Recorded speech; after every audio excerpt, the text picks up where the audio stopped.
Chapter 460. The bright moon hung in the sky, the stars dotted the sky, the world was vast and deep.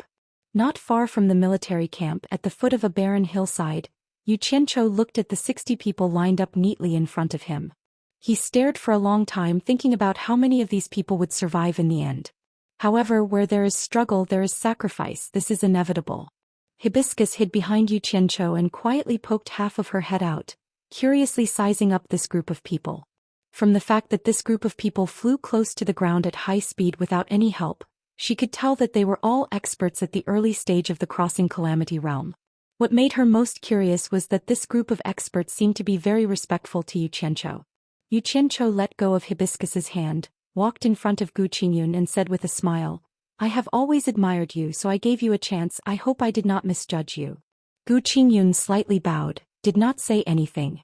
Xianxia punched his chest, sighed and said, "Work hard, fight hard. One day you will realize that the opportunity one gave you is much better than what Fuxian Island gave you."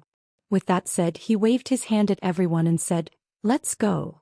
He turned around and walked back, pulling Hibiscus up the hillside. Hong Qi shouted from behind, "Pastor." He ran over, but it was unknown what he wanted to say. Xianxia said without turning his head, "I have said what I need to say to you. You are not a child anymore, go on your own." Zhang Ping moved in a flash to block in the middle, stretched out his hand to stop them and said, "Senior brother, please go back." Although he was older than Hong Qi, he became his disciple later, so he still had to call him senior brother. Hong Qi helplessly stopped. He turned around and exchanged a glance with Gu Qingyun before nodding. Both of them waved their hands and lightly shouted, "Let's go." The group of people split into two groups and flew in two different directions. Since the border area was guarded by people from the cultivation world, they did not dare to fly too high. On the hillside under the moonlight, the three of them stopped and watched. After everyone disappeared into the night, Xianxia sighed and said, "Let's go back and rest for the night. We'll set off tomorrow." Although he said he was resting, Xianxia couldn't fall asleep no matter what. Shi Wenguang gave them a separate place to rest and surrounded it with a fence. Xianxia was practicing the animal show in the fence as if he was possessed. If he didn't rest, Furong wouldn't be able to. She moved a small military stool and sat under the tent. She supported her chin with her hands and watched curiously. Zhang Ping had been standing guard outside the tent all along, taking the initiative to guard his master. At this moment he was silently watching his master's every move. In his memory, his master had been able to dissolve his attack with a single finger. Until now he had never seen a second person who could do that, and he had always admired him endlessly. Therefore he believed that what his master was practicing now was definitely not something simple, so he watched very carefully. The moonlight shone down on Xianxia. After practicing for a while inside the fence, he felt the inexplicable feeling of depression in his heart dissipate. He suddenly felt as if there was nothing between heaven and earth. His heart was as calm as still water, and only the scenes of the animal show kept flashing through his mind. The movements he practiced became smoother and smoother. Gradually, his movements became as smooth as floating clouds and flowing water, and a sense of beauty slowly appeared in his movements. This was the first time he found such a comfortable pleasure from practicing the animal show. When he spread his arms, it was as if he was a goshawk patrolling the blue dome of heaven, looking for prey. When he bent his fingers, it was as if he was a mantis that only needed to catch a cicada. That feeling was really wonderful. Furong, who was sitting on the stool, felt that his movements were getting better and better. On the other hand, Zhang Peng's expression gradually became serious. There was a thoughtful look in his eyes, indicating that he seemed to have noticed something. Gradually, there was a trace of surprise in his eyes, and he watched attentively without blinking, as if he was afraid of missing any details. Only when the first rays of dawn appeared, and the neighing of the warhorses became chaotic, did Xianxia wake up from his own world. He only felt that the meridians in his body were incomparably comfortable, and his whole body was also refreshed. After returning to the tent, he took off his sweaty clothes and activated the water art. A clear stream enveloped him and washed him. Daoist Empire's territory was only a few tenths of the size of the Wuxia Empire, but it was one of the countries that had been at war with the Wuxia Empire for a long time. The capital of the empire was called Daoist City. Although it couldn't compare to the capital of Wuxia, it was still very prosperous.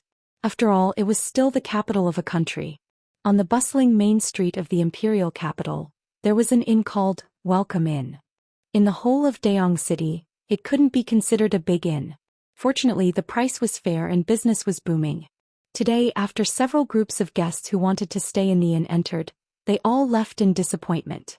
There was no other reason, but the reason was that someone had booked the entire inn. The inn's backyard was clean and tidy, and it was empty for a group of guests who had suddenly arrived. This group of guests was none other than Yu Qianqiu and his two companions. This inn looked ordinary, but its background was not simple. It was a place that Shi Wenguang had planted here for a long time. The inn's owner was surnamed Sang, and he had long received news from Shi Wenguang. However, he didn't expect that just as he received the news and prepared, the people would arrive without a sound. It was simply unimaginable. However, he knew that there were some things that he shouldn't ask about. He only needed to cooperate with the people who had arrived. After Yu Qianqiu and his companions put on the human skin masks, their appearances had completely changed. Yu Qianqiu himself had long since become a handsome and dashing young master. Shi Wenguang didn't know where in the military camp he had found a folding fan for Yu Qianqiu. Furong, on the other hand, was in a worse state. She was thin to begin with, and her pale complexion made it seem as if she had been ill for a long time. Her appearance was also sloppy and ordinary, completely concealing her beauty. At this moment, in a room in the backyard, a box filled with jade archives was placed on a large table. Yu Qianqiu fanned himself with a folding fan, looking very narcissistic. He took out a jade archive, imbued it with his divine sense, and then reported the name of a country. Furong, who was sprawled in front of the table, took a pen and ticked off the corresponding country's name on the leather scroll. Baiwan Nation. After reporting this name, Yu Qianqiu was slightly taken aback. He recalled that Zi had mentioned this country before. It seemed that when Lan Feng, the second strongest expert in the world, resided in this country. He couldn't help but take a closer look. Only then did he realize that when Lan Feng was actually a member of the royal family. The royal family of Baiwan Nation was surnamed Wen. Thus, he skimmed through the general situation of the Wen royal family and silently committed it to memory. When he reported Dayan Nation, he looked through it again. After all, he was now in the imperial city of Dayan Nation, so he had to understand a little bit more.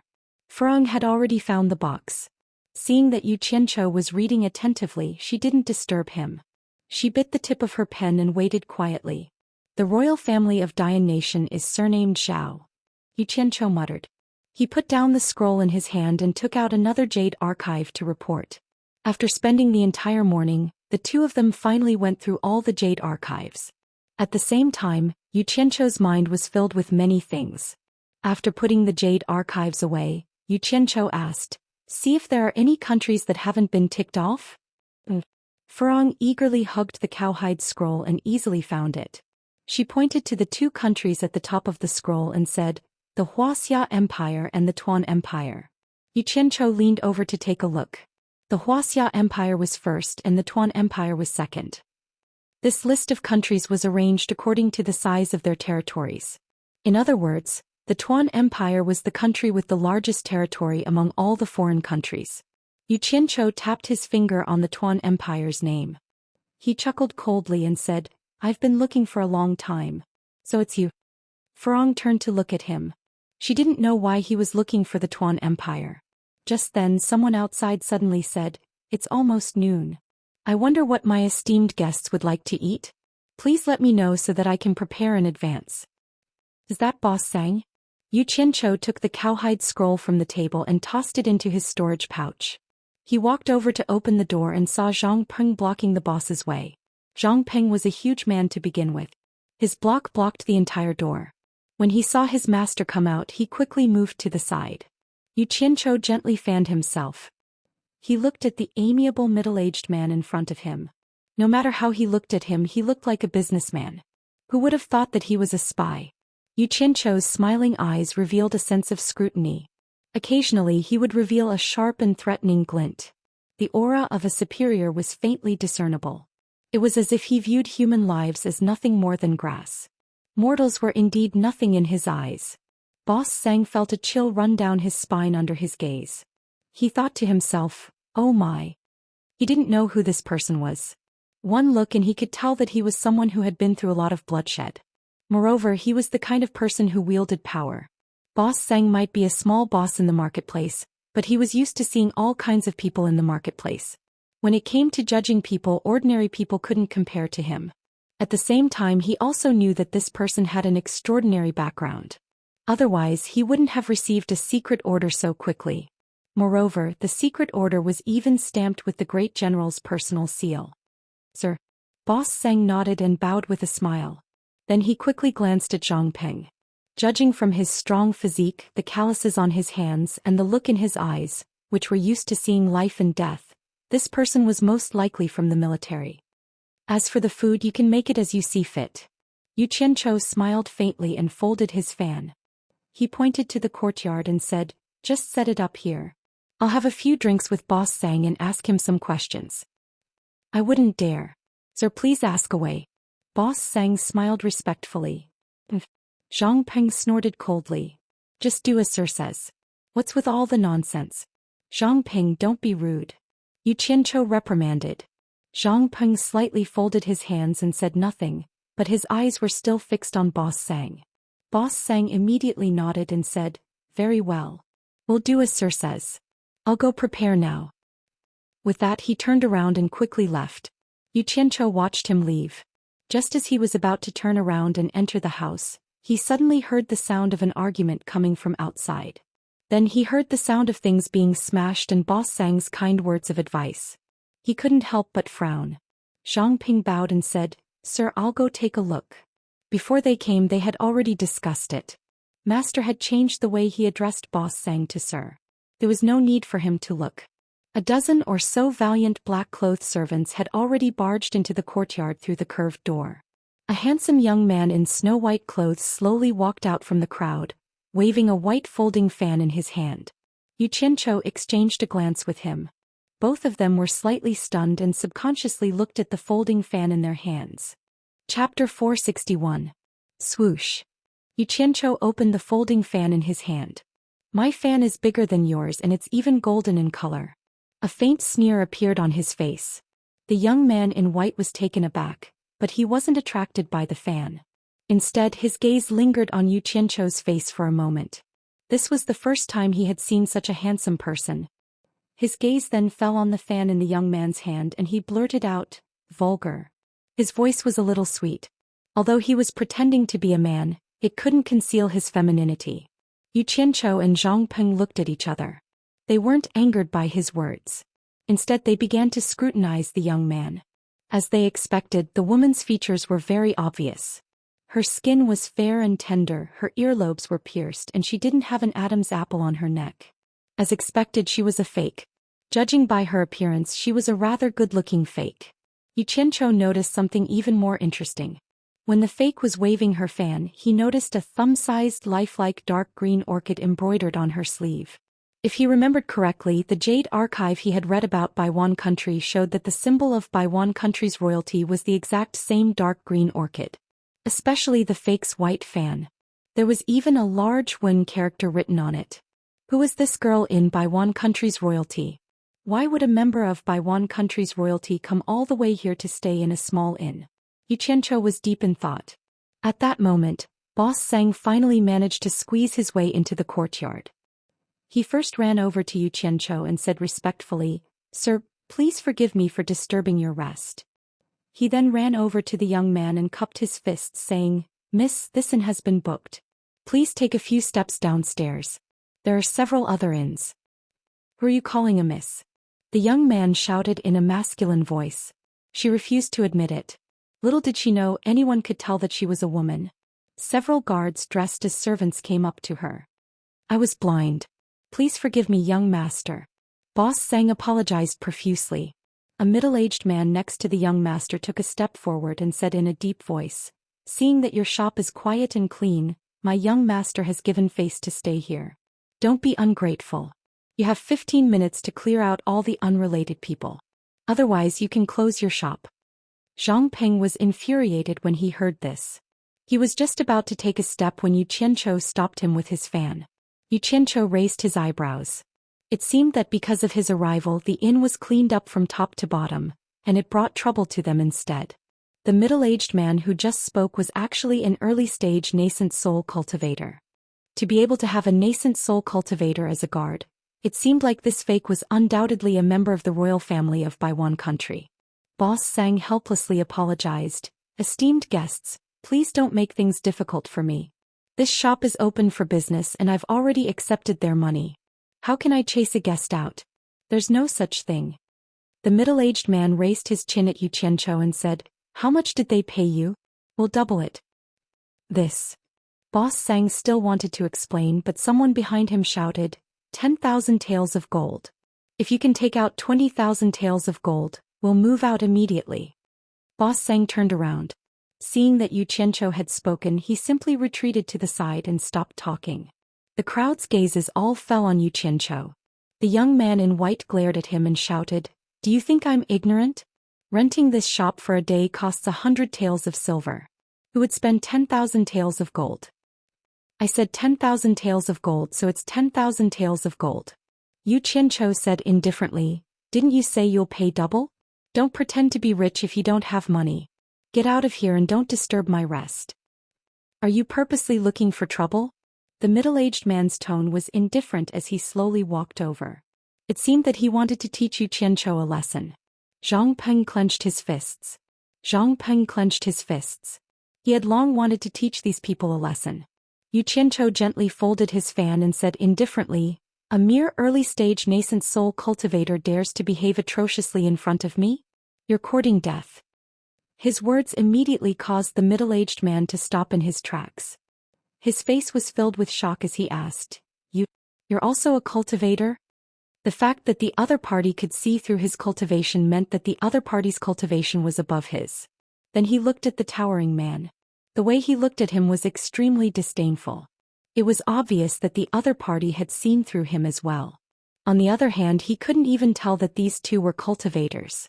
It was obvious that their cultivation was much higher than his. What? Do you have a problem with that? Yu Qianzhou asked coldly. Who are you? How dare you speak so arrogantly? Guards, open your mouth. The man in white robe angrily spoke in a bureaucratic tone. A few guards quickly rushed over. The middle-aged man spread his arms and shouted, Stop. Back down. The guards were obviously extremely afraid of him. After being shouted at, they quickly stopped and bowed before retreating. The man in white robe was slightly stunned. He didn't understand why the man was suddenly afraid. This man was not a cultivator. How could he know what it meant to see through the other party's cultivation? The middle-aged man quickly apologized to Yu Qianzhou. Mister, please forgive us. Our young master is ignorant and has disturbed you. We will leave now. You want to leave just like that after bullying me? Yu Qianzhou asked indifferently. The middle-aged man turned around. His face was slightly angry as he said in a deep voice, I can see that Mister's cultivation is profound. I will respect Mister. If Mister is aggressive, I will not be afraid of trouble. Once we start fighting, the experts in Daoist City will come immediately. At that time, I don't know who will be embarrassed. He was right. With Wen Lanfeng's status as the second in the cultivation world, few people in the world would dare to not give them face except for Bai Chongqun. But coincidentally, they met Bai Chongqun's disciple. This was called, enemies would not meet unless they were enemies. Hehe. Interesting. Wen Lanfeng's disciples and grand disciples actually dare to threaten me. Yu Qianzhou sneered. His words left everyone at a loss, including the white-clothed young master. She obviously didn't know who the Wen Lanfeng that Yu Qianzhou spoke of was. Yu Qianzhou was secretly depressed. He thought, did I misjudge? The middle-aged man was stunned for a long time. He asked in a surprised voice, Mister, do you know our ancestor? Fortunately, Yu Qianzhou heaved a sigh of relief. Causing trouble here was indeed not a good idea. Although he wasn't afraid of anything, Shi Wenguang must have had a hard time setting up an ambush in an enemy nation. If he messed it up, then he would be letting Shi Wenguang down. He waved his fan disapprovingly and said, We haven't seen each other for many years, but we still have some friendship. I wonder if you can tell me your name so that I know which senior showed mercy to me. I can report this to my superiors when I return, the middle-aged man said respectfully with a shocked expression. He had already bowed so deeply that he was almost touching the ground. Although the person in front of him looked young, how could the cultivation world judge one's age by appearance? It wouldn't be too much of a problem if the other party was acquainted with the old ancestor, but the other party was actually saying that he was acquainted with the old ancestor. The old ancestor was already a deity transformation final stage cultivator, so those who were acquainted with him were most likely deity transformation final stage cultivators. When he thought that he might have offended a master in the soul formation stage, he couldn't help but break out in a cold sweat. He had indeed been a little careless with his words. If the other party wanted to kill them, they wouldn't even know how they died, let alone wait for help. Xianxia folded the fan in his hand and said sternly, "If it weren't for the fact that you're from the Wanbi Nation's Wen clan, none of you would be able to leave here today." Boss Sang narrowed his eyes and quickly swept his gaze over these people. So these people were from the royal family of Baiwan Nation. No wonder they were so arrogant. The white-robed man and his guards looked at each other. It turned out that the other party had already seen through their identities. The middle-aged man bowed again and said, "Thank you for showing mercy, senior. Thank you for showing mercy. Go back and tell that old man Wen Lanfeng that he has taught a bunch of good disciples to bully an old friend of mine from the South Sea. I'd like to see if he can still hide in Baiwan Nation. Tell old man Wen Lanfeng to personally come to the South Sea to apologize to me. Otherwise, don't blame me for tearing down Baiwan Nation's palace." Xianxia boasted shamelessly. These words were earth-shattering to the ears of everyone present. Although the white-robed man and his guards didn't know who this so-called Wen Lanfeng was, they knew they had offended someone they couldn't afford to offend. Otherwise, who would dare say something like tearing down Baiwan Nation's palace? They were all dumbfounded. Zhang Peng had always been a calm person, but when he heard these words he was completely confused. Could it be that master had territory in the South Sea? Boss Sang was even more speechless. Well, just who were these honored guests of the general? They wanted to tear down Baiwan Nation's palace just because they were unhappy. This was incredible. No wonder the general personally stamped a secret order and urgently sent it over. The middle-aged man opened his mouth and asked with a trembling voice, "Sir, are you from the South Sea Purple Bamboo Forest? How dare you? Don't say what you shouldn't say. Tell old man Wen Lanfeng he will naturally know who I am." Xianxia reprimanded. Yes. The middle-aged man answered repeatedly, cold sweat breaking out on his forehead.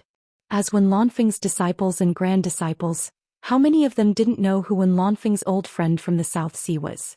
The famous Mr. Nongzhu from the South Sea Purple Bamboo Forest was Wen Lanfeng's savior. If it weren't for Mr. Nongzhu, Wen Lanfeng would have died in the hands of the world's #1 expert by Changchun. If it weren't for Mr. Nongzhu, Baiwan Nation would have been annexed by the surrounding countries after Wen Lanfeng's death. Most importantly, it was said that Mr. Nongzhu's cultivation had reached the middle stage of soul formation. An ordinary cultivator couldn't afford to offend him. Damn it, Mr. Nongzhu was a famous handsome man in the cultivation world. The man in front of him was unusually handsome and looked similar to the rumors. If he had thought of this earlier, he wouldn't have caused such a ruckus. The middle-aged man's intestines turned green with regret. If he really brought Mr. Nongzhu's words back, he would probably die. Chapter 462. What did Wen Lanfeng mean to Baiwan country? He was a national artifact, the treasure of the country. Although Wen Lanfeng had stopped meddling in secular affairs for a long time, as long as Wen Lanfeng was alive, Baiwan country would not decline. This was an undeniable fact. He had humiliated the savior of the country's great ancestor. Moreover, he was a middle-stage divine transformation expert. If he brought this back, he would be killed. Even His Majesty, the current emperor, would not be able to keep the little princess safe. The middle-aged man looked back at the white-robed man sadly. The most terrifying thing was that Mr. Nongzhu wanted the great ancestor to go to the South Sea to apologize. Who in the entire royal family would dare to disturb the great ancestor's meditation, let alone the fact that he could not see the great ancestor? To say the least, even if someone could see the great ancestor, who would dare to ask the great ancestor to go to the South Sea to apologize? There was no one in the entire Baiwan country who would dare to do so. But if they did not do so, Mr. Nongzhu would tear down the palace of Baiwan country. Apart from the great ancestor, who in Baiwan country could stop Mr. Nongzhu, who was famous in the cultivation world? Once the great ancestor was alarmed, the consequences would be unimaginable. No matter how he thought about it, it was a dead end. The middle-aged man's face was ashen. He was so scared that he broke out in a cold sweat. He stood still like a wooden chicken. Uncle Bai, who is he? The white-robed man walked over, trembling with fear. He glanced at Yu Qianqiu and asked cautiously, Hehe. How dare you say I'm vulgar? Yu Qianqiu glanced at him and waved the big fan in his hand. He had the demeanor of an expert. Shut up. Kneel. The middle-aged man shouted at the white-robed man. Then he knelt down in front of Yu Qianqiu and pleaded, Please spare our lives for the sake of our great ancestor. I will be very grateful. The white-robed man looked incredulous when he saw the middle-aged man kneeling down. He was stunned for a moment and then knelt down obediently.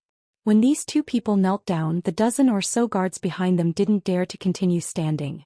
With a hua sound, they all knelt down. Boss Sang was even more shocked now. He could tell that this group of people was undoubtedly the royal family of Baiwan Nation. This lady dressed as a man might even be a princess of Baiwan Nation. Now, just because of a few words from this gentleman, all of them actually knelt down and asked for forgiveness? Southern Sea Purple Bamboo Forest? What kind of place is this? Boss Sang thought to himself. He had never heard of such a place before. On the other hand, Zhang Peng admired his master more and more. His master was indeed an unfathomable person. His heart was filled with worship. Furong, who had been standing nervously behind the door, thinking that something was going to happen, was astonished when she saw this scene.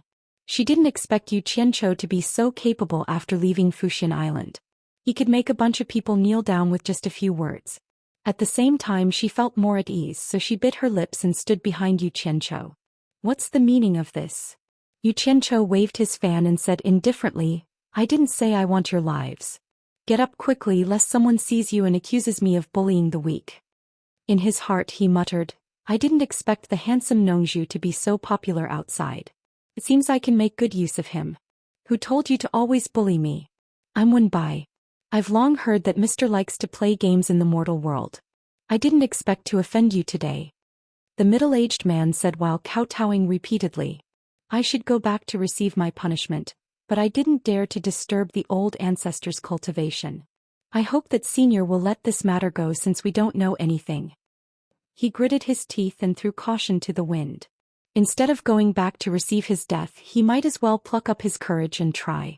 Perhaps there would be a chance. That's exactly what I wanted. If that Wen Lanfeng really comes out, I'm afraid it'll be hard to clean up. Yu Qianqiu raised his brows and turned to look at Furong. He asked softly, Did I scare you? What do you think we should do? Everyone's eyes immediately focused on the sickly Furong. They didn't expect the final decision to be made by this inconspicuous woman. Wen Bai looked at her with a pleading expression. As Yu Qianqiu expected, Furong was soft-hearted and couldn't do anything evil. She gently pulled his sleeve and said, Forget it. The group of people immediately heaved a sigh of relief. However, they only saw Yu Qianqiu closing his fan as he solemnly said, I can overlook this matter and treat it as if nothing had happened. However, you all used your strength to bully others and destroyed the inn's items.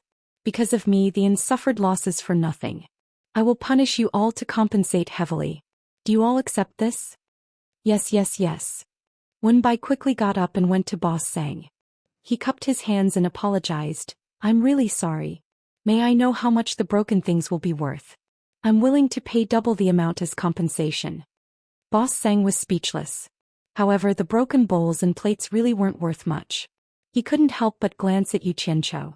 Yu Qianqiu immediately said without any trace of politeness, Since I've spoken up to seek justice for them, 1,000 taels of gold is worth it. Wen Bai was stunned. He quickly nodded and said, It's worth it. Mister's words are priceless. Even 10,000 taels of gold is worth it. He quickly took out the storage pouch from his robes and used his divine sense to check, but found that it wasn't enough. He called for the guards to gather the money, but found that it was still not enough. He had no choice but to ask the young master to hand over the pouch as well. After gathering everything, Wen Bai finally returned with a bitter expression, Mister, please wait a moment. There's only about 800 taels of gold here. I'll go to the embassy to get it. Forget it. If I continue to be long-winded with you all, it'll seem like I'm calculative. Yu Qianqiu interrupted with a wave of his fan. He then pointed at the storage pouch in Wenbai's hand to Zhang Peng. Zhang Peng walked over and grabbed the pouch. Thank you, mister. Wenbai bowed and said. This matter had come to an end. His worried heart could finally be at ease. Could be considered a blessing in a misfortune. Don't kneel. Let's go. Do you want me to treat you all to a meal? Yu Qianzhou said with an expressionless face. The group of people quickly stood up. The young master in white pouted and silently bowed with a wronged expression. Wenbai was about to leave when he saw Yu Qianzhou point the fan in his hand at the young master in white. He said, What's the name of this cross-dressing girl? Hey. The young master in white pouted and replied unwillingly. Wenbai saw this and thought to himself, Oh no. Look at the situation now and you're still acting like a princess. Why don't you look at who you're facing? Even your father can't afford to offend you. Sure enough, Yu Qianzhou tapped the fan in his other hand lightly. He said in a neutral tone, Looking at you, you seem to have a lot of opinions about my decision. If you're not convinced, why don't you say it now? I hate it when people curse me behind my back. Wenqing wouldn't dare. The young master in white had now completely reverted to her female voice. Although she said she wouldn't dare, everyone could hear the grievance in her voice. Yu Qianzhou tapped the fan lightly. His gaze fell on the golden headband in her hair and he slowly walked over. Wenbai was startled. He cupped his fists and said, Sir. As soon as the words left his mouth, Yu Qianzhou glared at him and swallowed them. Yu Qianzhou walked up to the silent Wenqing. He extended his fan and gently lifted her chin. He looked at the beautiful face that dared to be angry but did not dare to speak. He said, You can be considered a beauty. Why do you like to cross-dress? Take off the headband and let me see. Zhang Peng was stunned. Boss Sang was stunned. Wenbai was stunned. The guards looked at each other. Could it be that he had taken a fancy to Wenqing? Furong blinked. She did not know what he was trying to do. The Wenqing's pretty face turned red. She bit her lips so hard that it almost bled. She did not say anything nor did she move. She was a dignified princess of a country. When had she ever been humiliated like this? And in front of so many people? Little did she know that Yu Qianzhou wanted to take her pride down a notch. The fan lifted her chin again. Yu Qianzhou said indifferently, Do you want me to do it myself? If you don't take it off, I'll have him do it. Once he takes it off for you, I'll give you to him to warm his bed. The fan let go of her chin and pointed at Zhang Peng. Thank you, sir. Zhang Peng cupped his fists and bowed. He strode over. Who would have thought that this guy liked to play dry humor? The Wenqing immediately shouted in horror, I'll take it off. She quickly took off the golden headband and angrily threw it on the ground. However, as soon as she threw it, Yu Qianzhou seemed to have guessed what she was going to do. He stretched out the fan in his hand and flicked it. The golden headband flipped towards Zhang Peng. Zhang Peng casually caught it. As the saying goes, the layman enjoys the show while the connoisseur recognizes the artistry. Yu Qianzhou's casual flick of the fan seemed to be something that anyone could do. However, what was rare was that it seemed natural. It was as if the Wenqing had cooperated with him and purposely threw the golden headband towards his fan. The group of guards' pupils shrank. They all praised in their hearts. What amazing skills. Wenbai was secretly shocked. As expected of a soul formation expert. Just a casual move was enough to predict the enemy's movements. Zhang Peng, however, did not think much of it. Master's skills were amazing. In fact, Yu Qianzhou himself was stunned. Just now he had subconsciously done it. He didn't even move his body. He had just casually moved his arm and fan. He hadn't expected that the size of the fan would be so perfect. It wouldn't be an exaggeration to say that it was exquisite. He did not even know how he did it.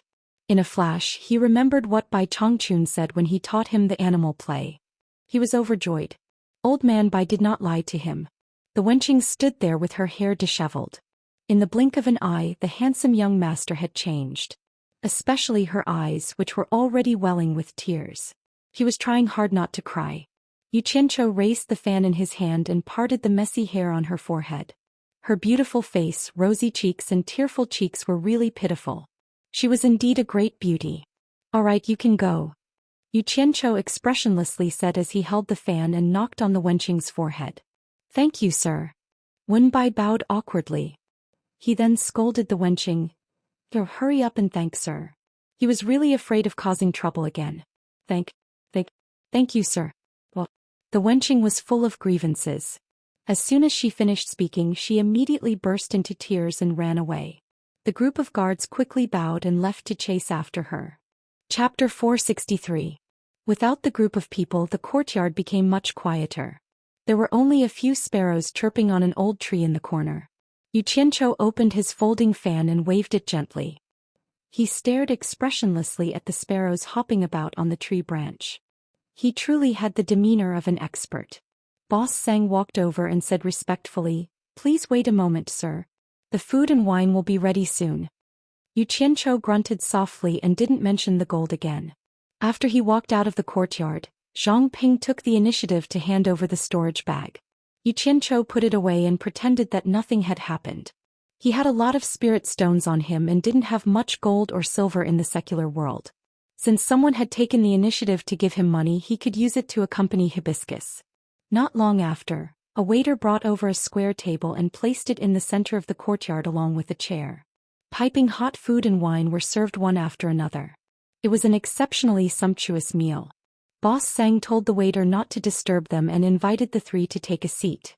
He wanted to stand to the side and keep them company, but Xianxia told him not to be overly courteous. Boss Sang sat down with some trepidation and the four of them sat around the table. After tasting a few cups of wine, Xianxia said, "Boss Sang, there's no need to stand. Relax and sit. Let me ask you, did something happen in Daoist City?" Boss Sang thought for a moment and said, "Nothing happened? Ever since Daoist and Wuxia stopped fighting, Daoist City has been unprecedentedly stable. No more able-bodied men are needed. After the war, the people are living and working in peace. Nothing major has happened." Once he said this, he was no longer as nervous.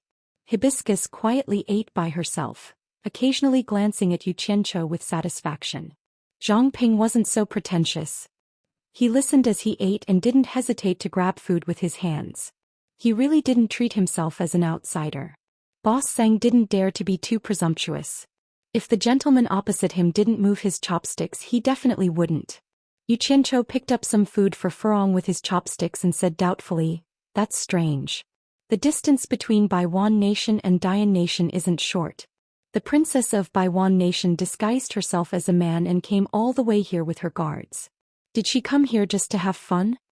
"Sir, now that you mention it, I do recall something. I wonder if it has anything to do with this." Boss Sang nodded slightly. "Feel free to speak your mind." Xianxia smiled. 3 days later, the beloved daughter of His Majesty the Emperor of the Daoist Kingdom, third Princess Zhou Xian, will compete in martial arts to find a husband. During this period of time, many nobles from various countries have arrived. I wonder if the arrival of Baiwan Nation's princess has anything to do with this matter? Boss Sang said. Could it be that this girl wants to disguise herself as a man and become the prince consort? Xianxia was stunned. He didn't think that it was possible. After all, this wasn't a movie. He asked again, why is the dignified princess of Dayan Kingdom looking for a husband? Could it be that the emperor of Dayan Kingdom can't find a good husband for her? This princess Zhou Xian is a widow who has yet to marry. At this point, Boss Sang said with some pride, her husband was originally a general. Unfortunately, he was unlucky. Just a few days before the wedding, he was killed by a valiant general from Wuxia during the last battle. Zhang Peng, who was chewing on a lamb leg, was slightly stunned. He interrupted, then the third princess's husband is called Zhou Xian? Yes. Boss Sang slapped the table with some excitement and said, he is indeed called Zhou Xian. That fellow is considered a valiant general in the Daoist Kingdom. Unfortunately, he ran into our great general's #1 valiant general. The last sentence was said in a very low tone, clearly afraid that outsiders would hear. Xianxia looked at Zhang Ping and asked suspiciously, what? You know Zhou Xian? Zhang Ping put down the lamb leg in his hand and said with a mischievous smile, Sir, you may not know this, but when we fought against the Daoist Kingdom, I was the vanguard. The last battle was also fought by me. Zhou Xian was also killed by me when I fought him. Then you have to take responsibility for the widow. Xianxia raised his wine cup and teased. Zhang Ping laughed mischievously, I haven't married her yet. As long as she is willing, I will accompany her at any time. I am not even afraid of her man, so why would I be afraid of her? The two of them were having some fun and joking. Boss Zhang's face was full of shock as he said, Zhongpeng? Zhongpeng? I should have guessed long ago. You are the #1 general under the great general, General Zhongpeng. But, didn't you violate military discipline and be beheaded by the great general? Zhongpeng looked at Yu Qianzhou and nodded with a smile. I was supposed to be beheaded to uphold military discipline, but I just so happened to run into Sir. Sir, you saved me from my blade. Boss Zhang, it is enough for you to know this. Don't tell anyone else. I wouldn't dare. When I heard the news of the general's beheading, I didn't know how long I had been heartbroken. Now that I know that the general is still alive, I won't tell anyone. Boss Zhang was pleasantly surprised. It was obvious that these spies placed in enemy countries by the army were very respectful towards their homeland and the brave generals in the army. Zhongpeng waved his hand and said, Don't call me general. I have followed Sir for many years and have long since stopped calling me that. Boss Zhang repeatedly agreed. Zhongpeng, do you want to meet the widow princess? Yu Qianzhou suddenly asked with a smile. Although Hibiscus had little contact with the outside world, she could still understand what they were saying. At this moment she was chewing on some vegetables and staring unblinkingly at Zhongpeng. Zhongpeng's mind was a little muddled. He was stunned for a long time and hesitantly said, Sir, do you want me to have a martial arts competition to select the emperor's son-in-law?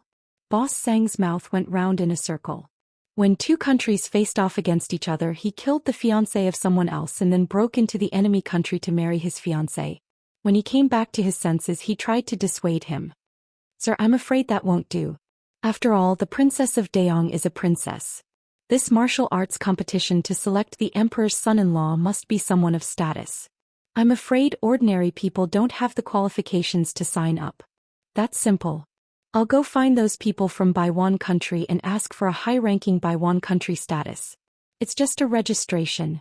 I don't think it'll be a difficult matter. Yu Qianzhou smiled faintly. Zhongpeng asked in a daze, Sir, do you really want me to go? He was a little confused. Why did they want to meddle in worldly affairs? What? Are you afraid? Yu Qianzhou smiled. With Sir here, what's there to be afraid of? Zhongpeng wiped his oily mouth and grinned.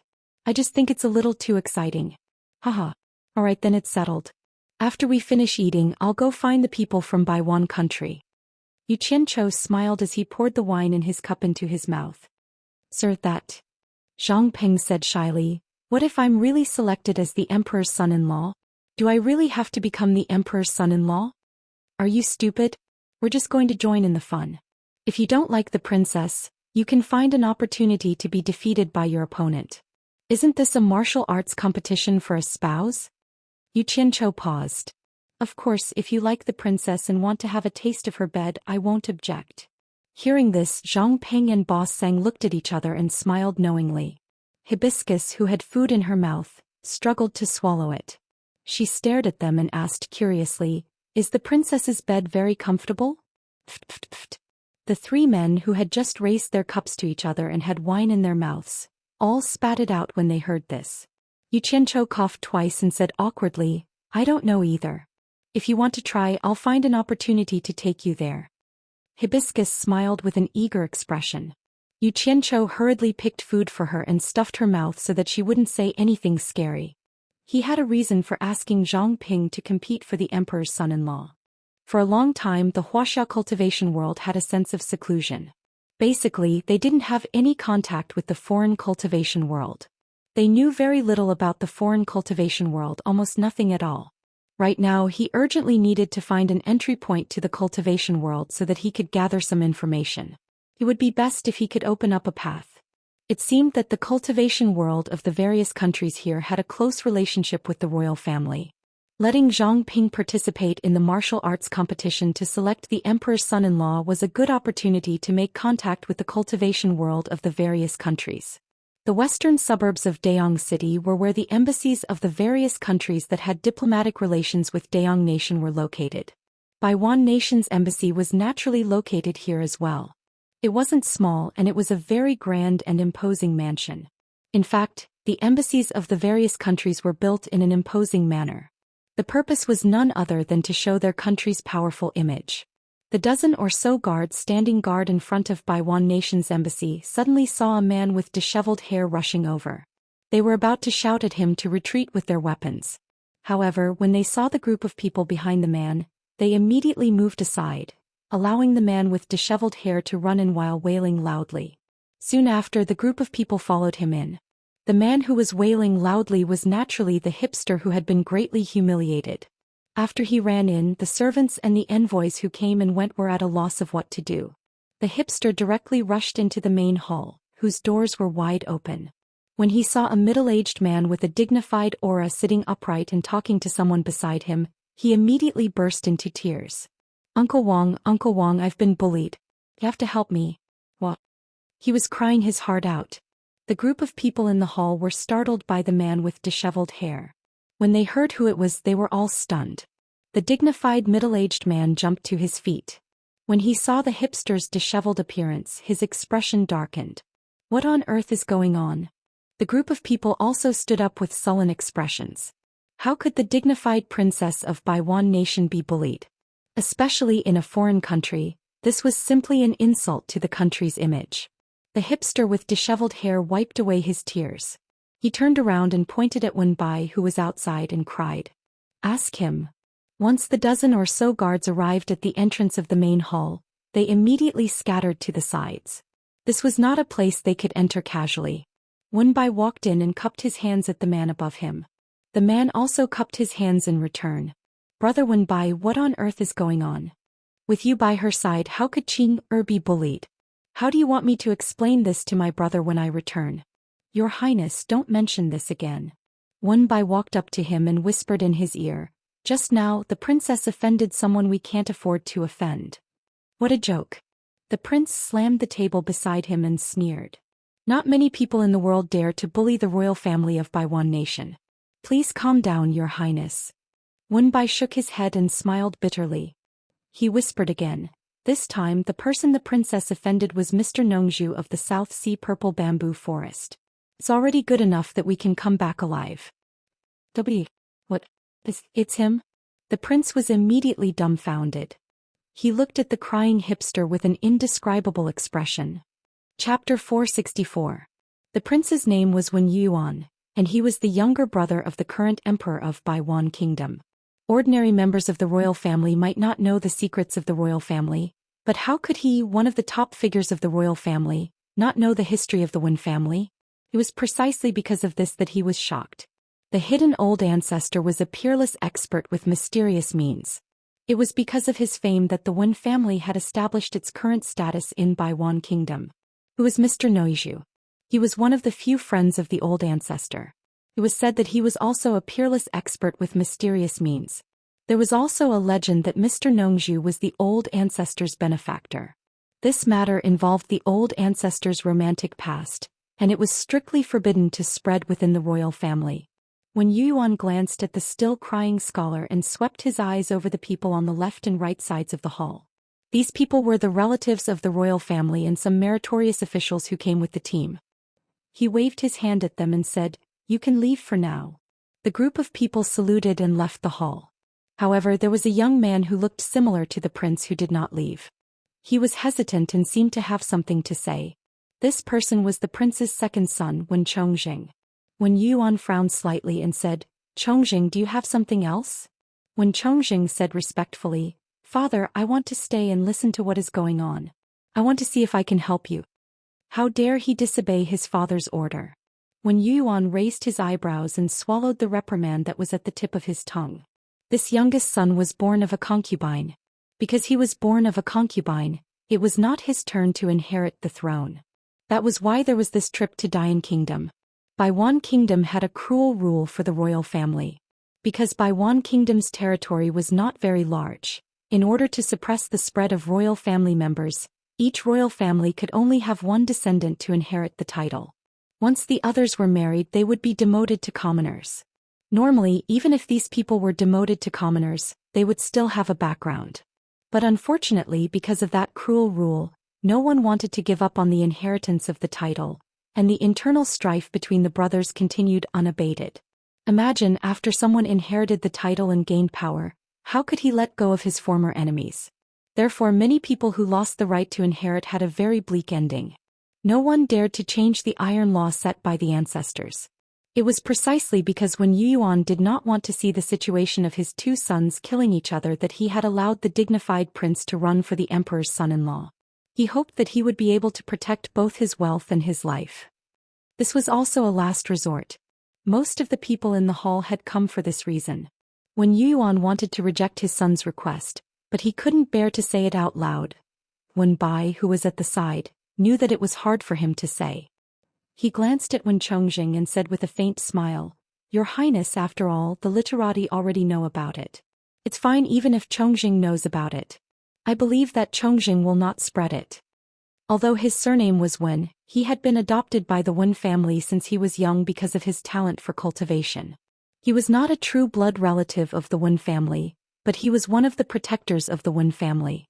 Wen Chongjing, who had his head slightly lowered, had a calm expression on his face. His fists, which were hidden in his sleeves, were tightly clenched. His nails had already sunk deep into his flesh. Just because he was born of a concubine and not a legitimate son, he wasn't even given a chance to be filial? "Father, aren't you a little too ruthless?" Wen Yuan's gaze swept past his son, and he did not look at him directly.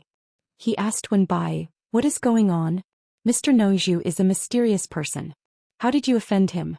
Brother Wen Bai, can you really confirm that he is Mr. Nongzhu?" When the words Mr. Nongzhu came out, Wen Chongjing's eyebrows twitched involuntarily. Others might think that he did not know who Mr. Nongzhu was, but he had unintentionally heard of this person. He was a person with great magical power. No wonder even the princess had to suffer. The princess insisted on going out to experience the customs of the Daong kingdom, so she picked a relatively clean inn and prepared to stay. Who knew that the inn had already been booked by Mr. Nongzhu? Wen Bai immediately roughly explained what had happened.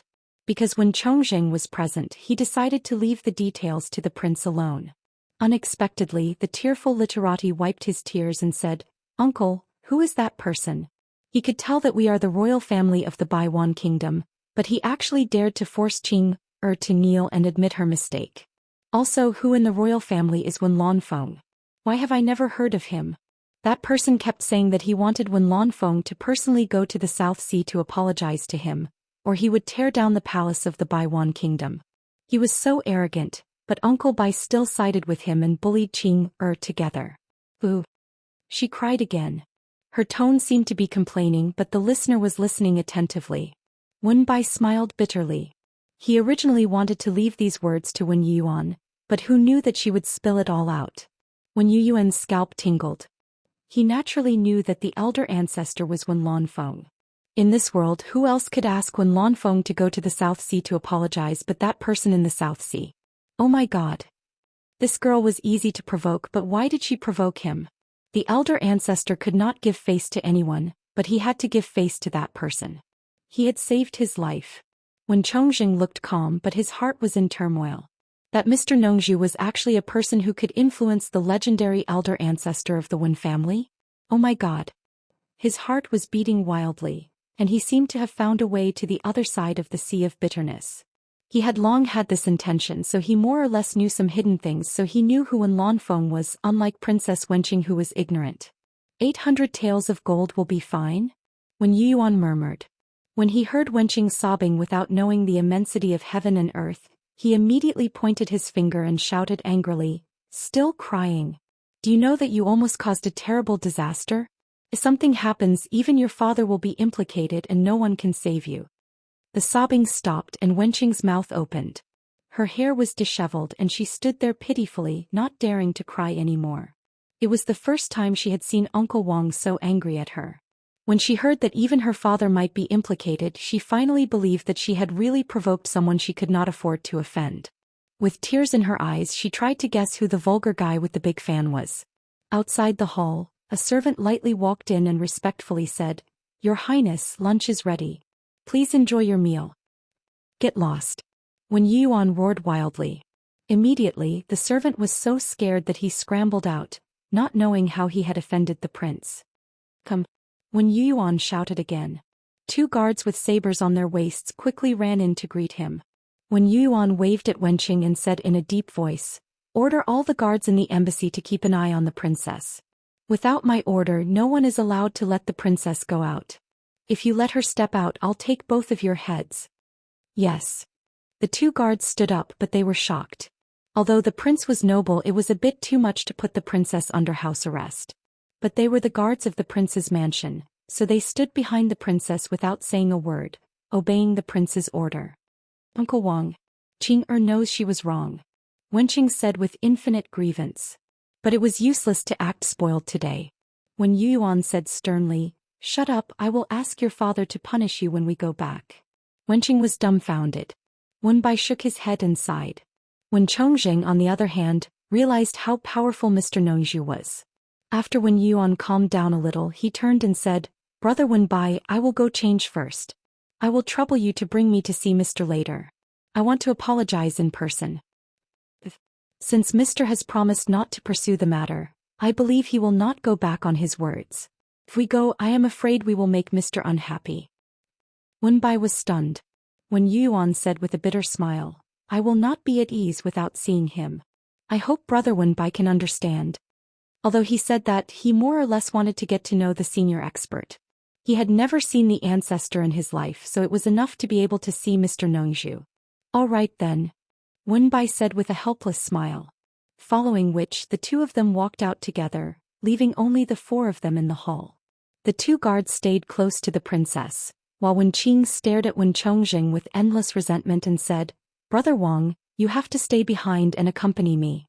Cough cough. Wen Chongqing coughed twice and said, "Father also told me to do something. I do not have time to accompany you for now. Take care, sister. The two of you must not neglect the princess." The last sentence was said to the two guards, clearly telling them to keep a close watch. After saying that, he hurriedly ran away. "Brother Wang, stop right there." Wenqing's tiger-like roar came from behind him and he ran even faster.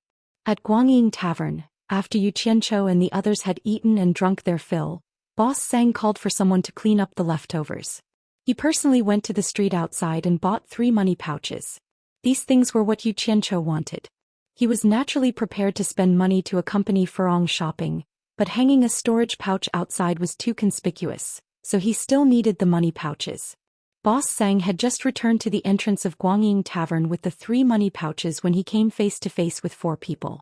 One of them was the person who had previously compensated Mr. Nongzhu. Although he did not understand why they had come again, he still nodded and smiled in greeting. Wenbai glanced at the 3 money pouches in Boss Sang's hands and immediately understood.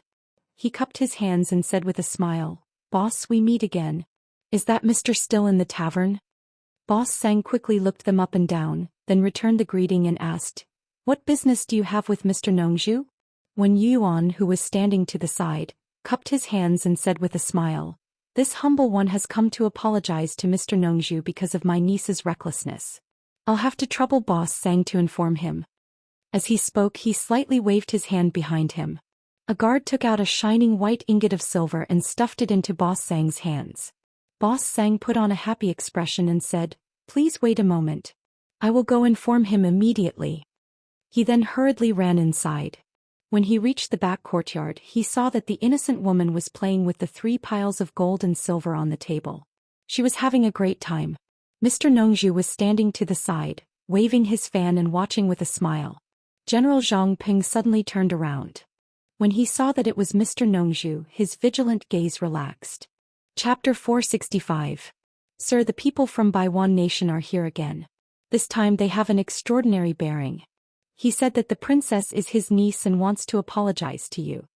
Boss Sang walked over and reported. "Oh." Yu Qianchou turned his head and said, "Could it be that a prince has come as well?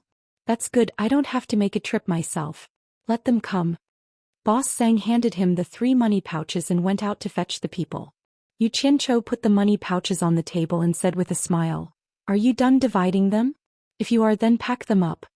Furong grunted and excitedly packed the 3 piles of gold and silver, handing them to the 2. Zhang Ping cupped his hands and said, "Thank you, mistress."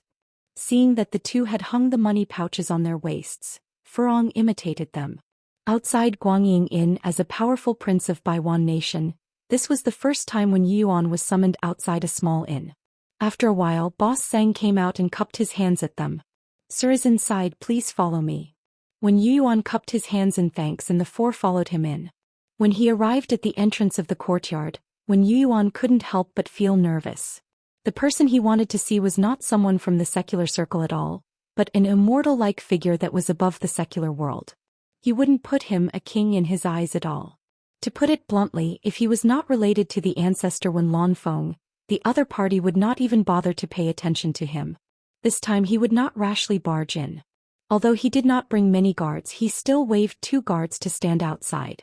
As soon as he entered, his eyes fell on the young man who was calmly waving a large fan in the middle. The woman was naturally not Sir Nongzhu. That big man with eyes all over his body was even more unlikely to be a living immortal. Although he was nervous, he could not help but praise him. As expected of an earth immortal, someone who was estimated to be more than 1,000 years old was still so young. He walked quickly and bowed deeply, saying respectfully, "By Wan nations Wen Yuan pays his respects to Sir."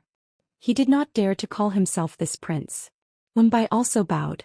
Boss Sang stopped at the courtyard entrance and did not follow in to disturb them. "There is no need for such formalities. Say it. Why are you looking for me?"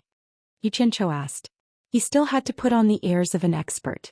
Wen Yuan did not dare to raise his head as he said, "Junior's niece is a scholar."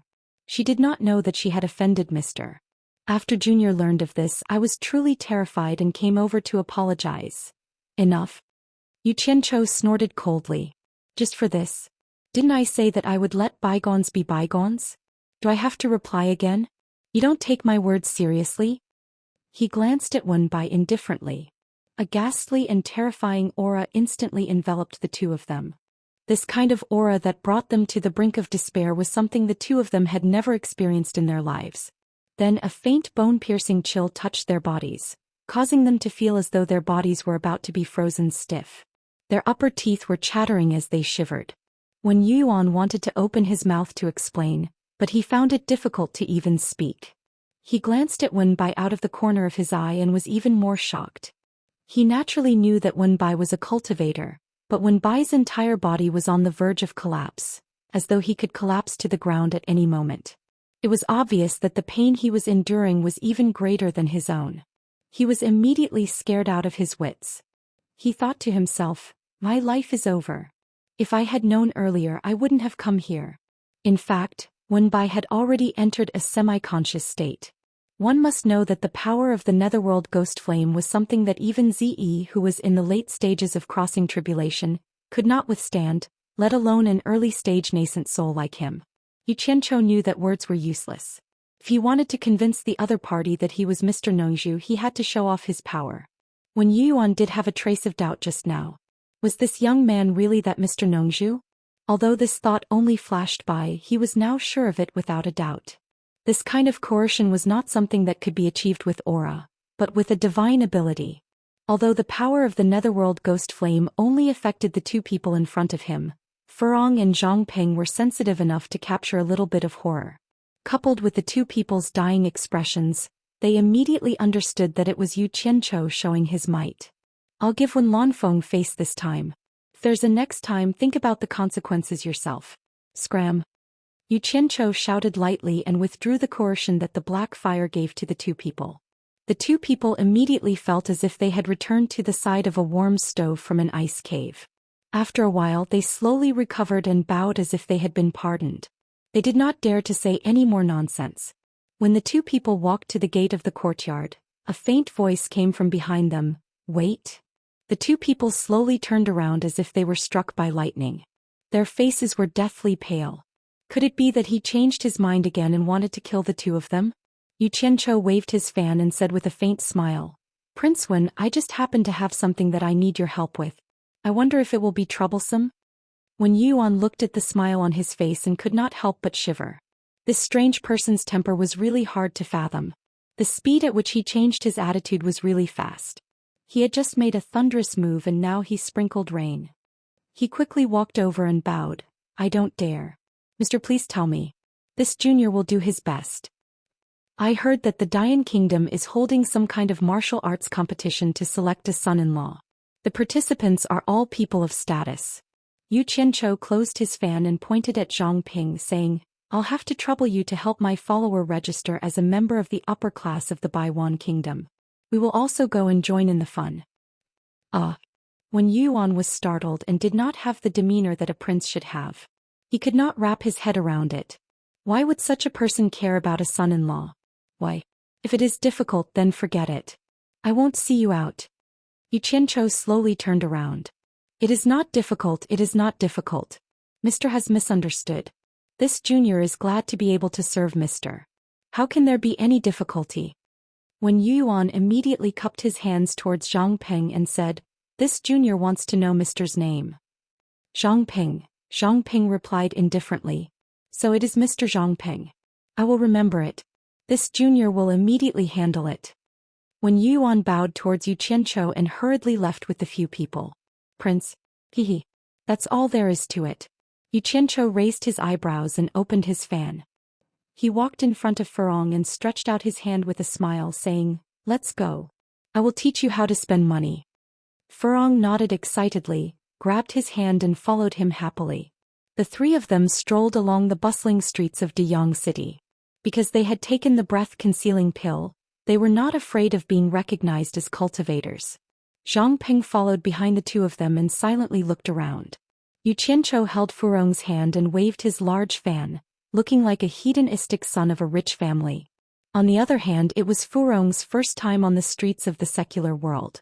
Faced with the people coming and going, the continuous flow of horse carriages, and the dazzling array of shops on both sides of the street, she felt that 2 eyes were not enough. Look and look. If you like anything, you can use the money in your pouch to buy it. Xianxia pointed at the shops on both sides of the street and smiled. Letting her understand the ways of the world in the secular world was better than educating her. This was called making her sensible first. Furong nodded a little nervously. She looked around and prepared to choose her first target. Suddenly, her eyes fell on a few children who were dancing on the side of the street.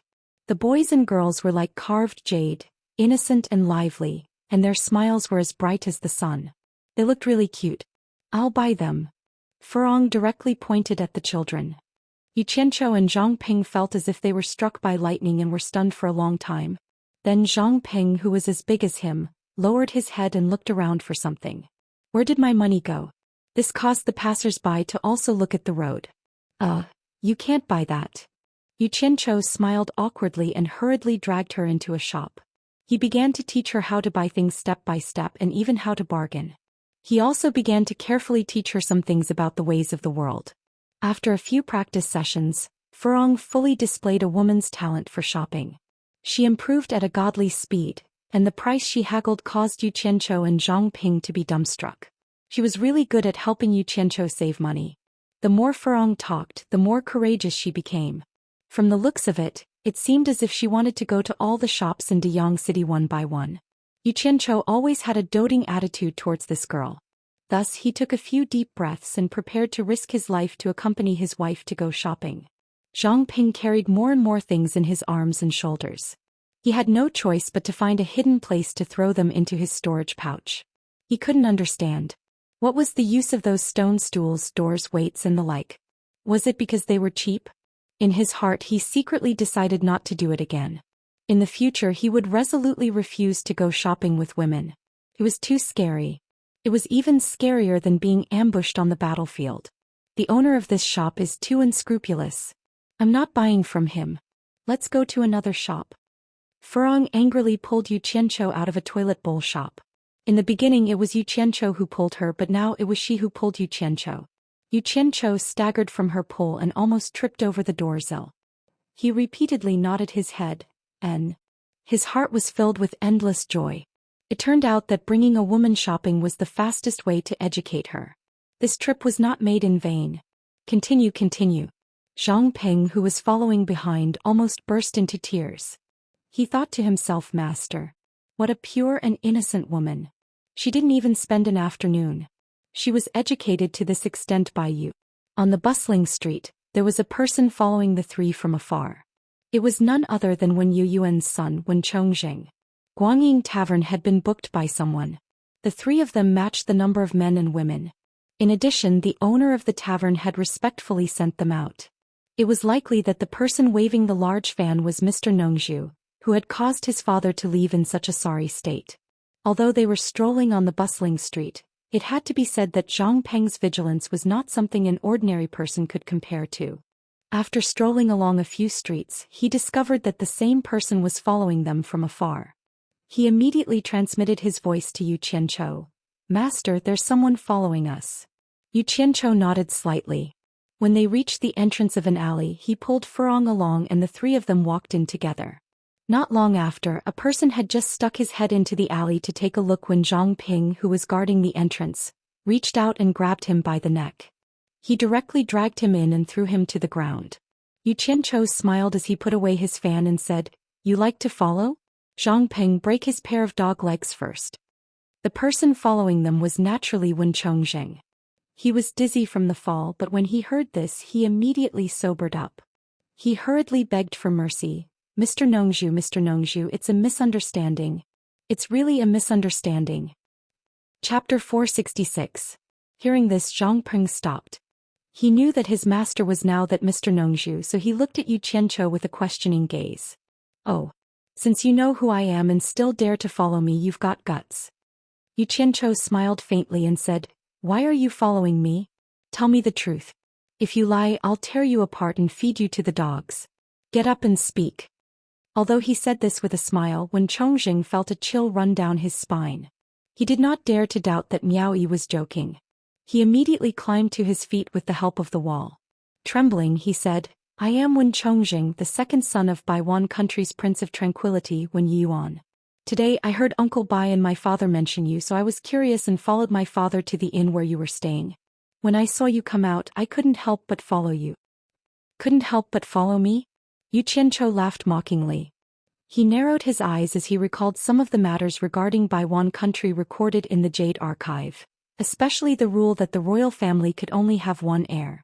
He already had some guesses in his heart. He tapped his fan on his palm and said, "A prince who's about to be demoted to a commoner dares to play tricks in front of me. Zhang Peng, twist his head off and send it to his father." "Spare me, mister." Before Zhang Peng could make a move, Wen Chongqing knelt down and kowtowed repeatedly in fear. "Mister's eyes are sharp. I'm following you because I want to bask in your glory." After he finished speaking, he pressed his head against the ground and his body trembled uncontrollably. The feeling of his life hanging by a thread made him regret coming. Yu Qianchou waved his fan and signaled for Zhang Ping to stop. He said in a seemingly unintentional manner, "Bask in my glory? Do you want to inherit the prince's title, or become the emperor of Baiwan country?" These words hit the kneeling man's weak spot. When Chongqing suddenly raised his head as if he had been injected with adrenaline. He was no longer afraid. He came to look for Yu Qianchou because he knew Mr. Nongzhu's influence in Baiwan country. Originally, he wanted to ask Yu Qianchou to put in a good word for him. Presumably, his father would not dare to offend Mr. Nongzhu, so the right to inherit the throne would basically fall on him. Who knew? Who knew that Mr. Nongzhu would say the word emperor so casually? Judging from his tone, it was not a big deal to give him the throne. When Chongqing's blood immediately boiled and he forcefully suppressed the surprise in his heart. He cupped his fists and said respectfully, "I don't dare to be picky and I'm willing to follow Mister's arrangement." He wasn't stupid and knew that going too far was as bad as not going far enough. Yu Qianchou opened his golden folding fan and admired the large group of rich and noble peonies on it. He said leisurely, "Why should I help you arrange it? What benefits do I get?" At the side, Zhang Peng's eyes slightly drooped. Master was indeed master. Whatever he casually used was a trick. It was worth learning. When Chongqing's spirit was lifted, he was afraid that the other party wouldn't help him. Since the other party had stated the conditions, it would be easy. He immediately said with a solemn expression, "Thunder and rain are all bestowed upon me by Mister. As long as I have the slightest bit of success in the future, as long as Mister gives the order, I will be the first to act according to my abilities." The meaning hidden in his words was very simple. If you can make me your highness, you can make me do anything you want within your authority as a king. If you let me become the emperor, then I can do anything within the emperor's authority. When Tsongjing. What a good name. As expected, you're made for politics. Yu Qianchou smiled faintly. When Chongqing smiled awkwardly and said, "Mister has misunderstood. Chongqing is the Chongqing of respect for the seniors. It is the Chongqing of being upright like the seniors. It is not a political career. Damn it. What a talent for bootlicking. Able to bow and submit, willing to do anything for the sake of the throne. He's even more ruthless than me. Xianxia sized up this fellow. He had a dignified appearance, but there was a hint of malice hidden in his expression. As expected, he had the appearance of an ambitious and ruthless character. Get up. How can a future emperor always kneel before others? Xianxia's tone became much gentler. Zhang Peng's eyes darted around. Master was really awesome. He casually promised someone else to be the emperor. Who knew when he would fulfill his promise? When Chongqing's spirit was lifted. He stood up and said, "No matter what I become, I will never dare to be arrogant in front of Mr. Alright. Don't be so mushy. Don't follow me anymore." Xianxia held his fan and patted his shoulder. He said, "I've taken your matter to heart. Go back. I'll look for you if there's anything." "It's fine. This junior has practiced martial arts since young. I can carry and carry. I can also accompany Mr. to shop." When Chongqing flattered, he subconsciously glanced at Zhang Ping from the corner of his eyes. It was obvious that he had followed Zhang Ping all the way here. Zhang Ping immediately gave him a look of approval. Shopping really wasn't something a man should do. This brat is not bad. Xianxia's face turned cold. He snorted coldly. It seemed to be saying, "You dare to not listen to me?" A chill that could take one's soul away came pressing down. When Chongqing couldn't help but shiver. He hurriedly bowed and said, "This junior knows his mistake. This junior will take his leave." He turned around and quickly walked out of the alley. The three of them slowly walked out, and Hibiscus continued her passionate shopping spree. Along the way, they could feel that the entire Deyang city was brimming with a festive atmosphere. From the mouths of the commoners on the road, they heard the most about the emperor's beloved daughter, the third princess Zhao Qinxiang's competition to choose her son-in-law. From time to time, they could see the nobles from various countries strolling around the streets. They wantonly spent money in the shops that caught their eye. The happiest ones were the business owners. Who wouldn't be happy when their business was booming? The three of them smelled a tempting fragrance of meat on the street. They saw a tall and sturdy man selling lamb chops on the street. Xianxia waved his hand. The three of them walked over and prepared to open their fast. On the fiery red charcoal stove, the golden and tender lamb chops were roasted. The fat from the roasting dripped into the charcoal fire, causing some ashes to rise. The boss ordered the ingredients and quickly smeared them on a row of barbecued skewers. His skillful movements attracted many customers. The three of them mingled with the crowd and became customers on the side of the road. Furong wandered around in this vast sea of people for a long time. She was no longer afraid of strangers. She mixed in with the crowd and chewed on the lamb chops without the slightest scruple. Xianxia spent most of his time on her. Seeing that she ate until her mouth was covered with grease, he would occasionally take out a piece of cloth to wipe her face. Furong would always smile foolishly in response, causing Xianxia's heart to soften. The passers-by by the side of the road cast strange gazes at the two of them. In this era, men and women were more conservative in public. They had never seen a man be so bold on the streets. While the man looked at her in disdain, the women who had shown themselves looked at Furong enviously. In everyone's eyes, Xianxia was extraordinarily handsome, while Furong looked ordinary. However, it was this ordinary-looking woman who had won the favor of such an outstanding man. It made people feel that it was illogical. Therefore many people guessed that the man must be living off a woman. Although the woman was not good-looking, she must have a family background. Zhang Peng was speechless when he saw how affectionate the two of them were. The leader of Utopia, an influential figure in the cultivation world, actually had such a side to him.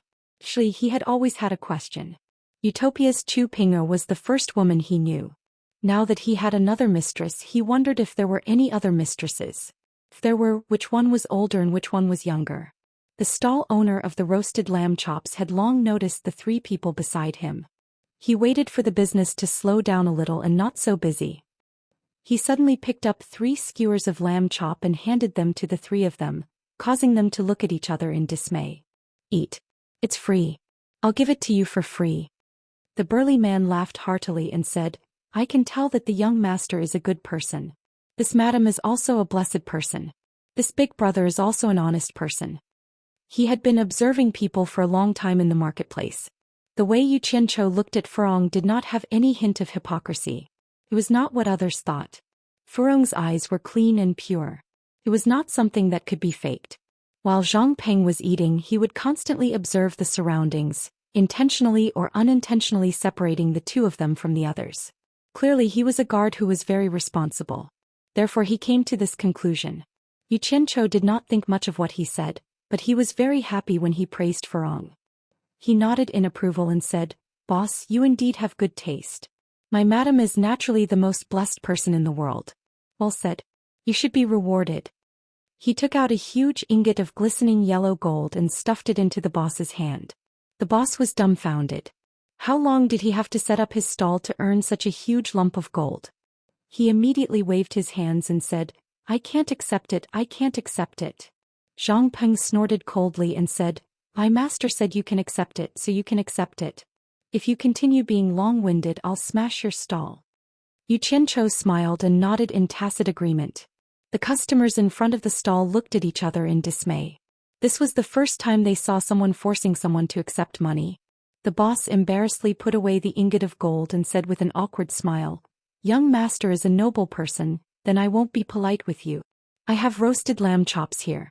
Young master, please eat as much as you want. Young master, please don't be polite, otherwise I won't be able to sleep because of this money. This is a business transaction. Alright, deal." Yu Qianzhou nodded in agreement. The three of them did not stand on ceremony and ate as they should. They even chatted with the boss from time to time. The sky was gradually shrouded in a layer of twilight. Just as the three of them were about to return, a group of imperial bodyguards on tall horses opened the way in front of them. Behind them was a luxurious carriage. Yu Qianzhou did not think much of it. There were many nobles in the secular world. He only glanced at them casually, but he suddenly realized that the people in the lead were somewhat familiar. For a moment he could not remember where he had seen them. When the carriage passed by him, he saw an old man on horseback protecting him. He narrowed his eyes slightly. The people in front of him also reminded him of who they were. This old man was none other than Elder Lu Wanwan of the Hundred Flowers Valley Cultivation Alliance, who disappeared after Ong Kwang-tsung was wiped out. The people in front were also disciples of Ong Kwang-tsung. Yu Qianzhou had wanted to find this old man to settle the score, but he had not been able to find him. He did not expect to meet him here. It was really a small world for enemies. Chapter 467. What he didn't expect was that the dignified elder Ong Kwang-tsung from back then would actually become someone else's bodyguard. He didn't know who was sitting in the carriage that they actually needed a cultivator to protect him. Could it be another prince? Compared to China's cultivation world, the situation here was really different. It seemed very normal for cultivators and mortals to mix together. It was a little worthless. He swept his gaze across the group of people. There were quite a lot of cultivators among them. There were more than 10 cultivators in the Foundation Establishment realm, Core Formation realm and Nascent Soul realm. With such ostentatious behavior, Yu Qianzhou really wanted to know who was inside the carriage. Lu Wanqian rode on a tall horse with an arrogant look on his face. It seemed like he felt honored to be able to serve as a bodyguard. His gaze swept back and forth before meeting Yu Qianzhou's gaze. Yu Qianzhou even smiled and nodded at him. Lu Wanwan was slightly startled. This gaze was a little familiar, but he had never seen this person before. After pondering for a moment, the group of people had already brushed past Yu Qianzhou. He naturally couldn't recognize him. First of all, he couldn't see through Yu Qianzhou's cultivation level. Moreover, he was wearing an exquisite human skin mask. It should be known that the human skin masks Shi Wenguang ordered people to make for Yu Qianzhou and the others were made by the best masters in the army of several million. They were thin and lifelike, almost to the point of passing off the fake as the real thing. How could he recognize them just by looking at them? After watching the group of people leave, Yu Qianzhou gave Zhang Peng a look. Zhang Peng understood and nodded slightly. He quietly retreated and disappeared into the crowd. "Let's go. I'll accompany you for a walk." Yu Qianzhou pulled Hibiscus along. Hibiscus looked around and asked in surprise, "Yu Qianzhou, where's Zhang Peng?" He had something to attend to, so he left first. Yu Qianzhou smiled. The owner of the roasted lamb behind him shouted, "Young master, come back tomorrow. I won't charge you any more." Yu Qianzhou waved his hand with his back facing the owner. When the lanterns were first lit, the two of them strolled along the streets. Looking at the lights of tens of thousands of households, Hibiscus felt relaxed and happy. How could one see these things on Fuxian Island? In particular, when she passed by a certain brothel, she saw many gorgeously dressed women chattering with each other. In addition, there were all kinds of beautiful lanterns. Hibiscus couldn't help but want to rush inside to take a look. Xianxia jumped in fright. "Great aunt, this is not a place you can go." He hurriedly pulled her back and told her where they were without any hesitation. After Furong figured it out, she did not dare to go anymore. However, from the way she kept looking back, it seemed that she was very curious about that place. When the crowd on the street began to thin out, Hibiscus still strolled around without feeling tired. Xianxia had no choice. He still had things to do, so he could not just play around. He had already indulged himself very much today, so he promised to bring her out again next time. Only then did he persuade Hibiscus to go back. When the two of them returned to Guangying Inn, Zhang Ping was already back. At the same time, Wen Bai was also there. The two of them were waiting in the courtyard. Boss Sang, who was at the side, said respectfully, "Sir, this esteemed guest has been waiting for you since before dinner. He has been waiting until now. You can leave first." Xianxia waved his hand to dismiss Boss Sang. He then asked Zhang Ping, "Is it done?" "Yes, sir," Zhang Ping replied. Xianxia nodded, gratified. Zhang Ping had been on the battlefield for many years. Usually people who knew how to fight weren't just brave and fierce. They were also very smart and experienced when it came to handling matters. There were some things that didn't need to be said. Usually he would understand with a glance. If trained well, he would definitely be a good helper. This was the reason why he chose Zhang Ping to follow him. "What business do you have with me?" Xianxia finally asked Wen Bai. Wen Bai hurriedly replied, "Prince Pingxin has ordered me to inform Senior that Senior's task has been completed." "I understand." Xianxia nodded. He suddenly paused and raised his head to look at the bright moon in the sky. After a moment's thought, he said, "There's one more thing I need to trouble your prince with. Go back and ask your prince. Tell him that I would like to stay at his place for a while. It would be best if I could go tonight. Would it be a bother?" Wen Bai was taken aback. He immediately said, "No, of course not. Sir is an esteemed guest that no one can invite. His Highness would definitely welcome you with open arms. You should go back and ask your Highness first," Xianxia said calmly. Wen Bai still wanted to say something, but when he thought of the temperamental nature of this gentleman, he didn't dare to disobey him. He immediately cupped his hands and quickly returned to the prince's residence to report. As soon as he left, Xianxia immediately extended his hand towards Zhang Ping and asked, "Where are the things you bought today?" Zhang Ping took out a storage pouch from his bosom and gave it to him. Xianxia took the pouch and handed it over to Furong. He smiled and said, "Go back to the room and have a look. This is the things you bought today." Furong's eyes brightened. She immediately took the pouch and went back to the room to check. At this time, Zhang Ping approached and reported, "The person in the carriage today was the Prime Minister of Daoist Kingdom." This disciple followed them back to the Prime Minister's residence. "Originally, I wanted to enter the residence to investigate.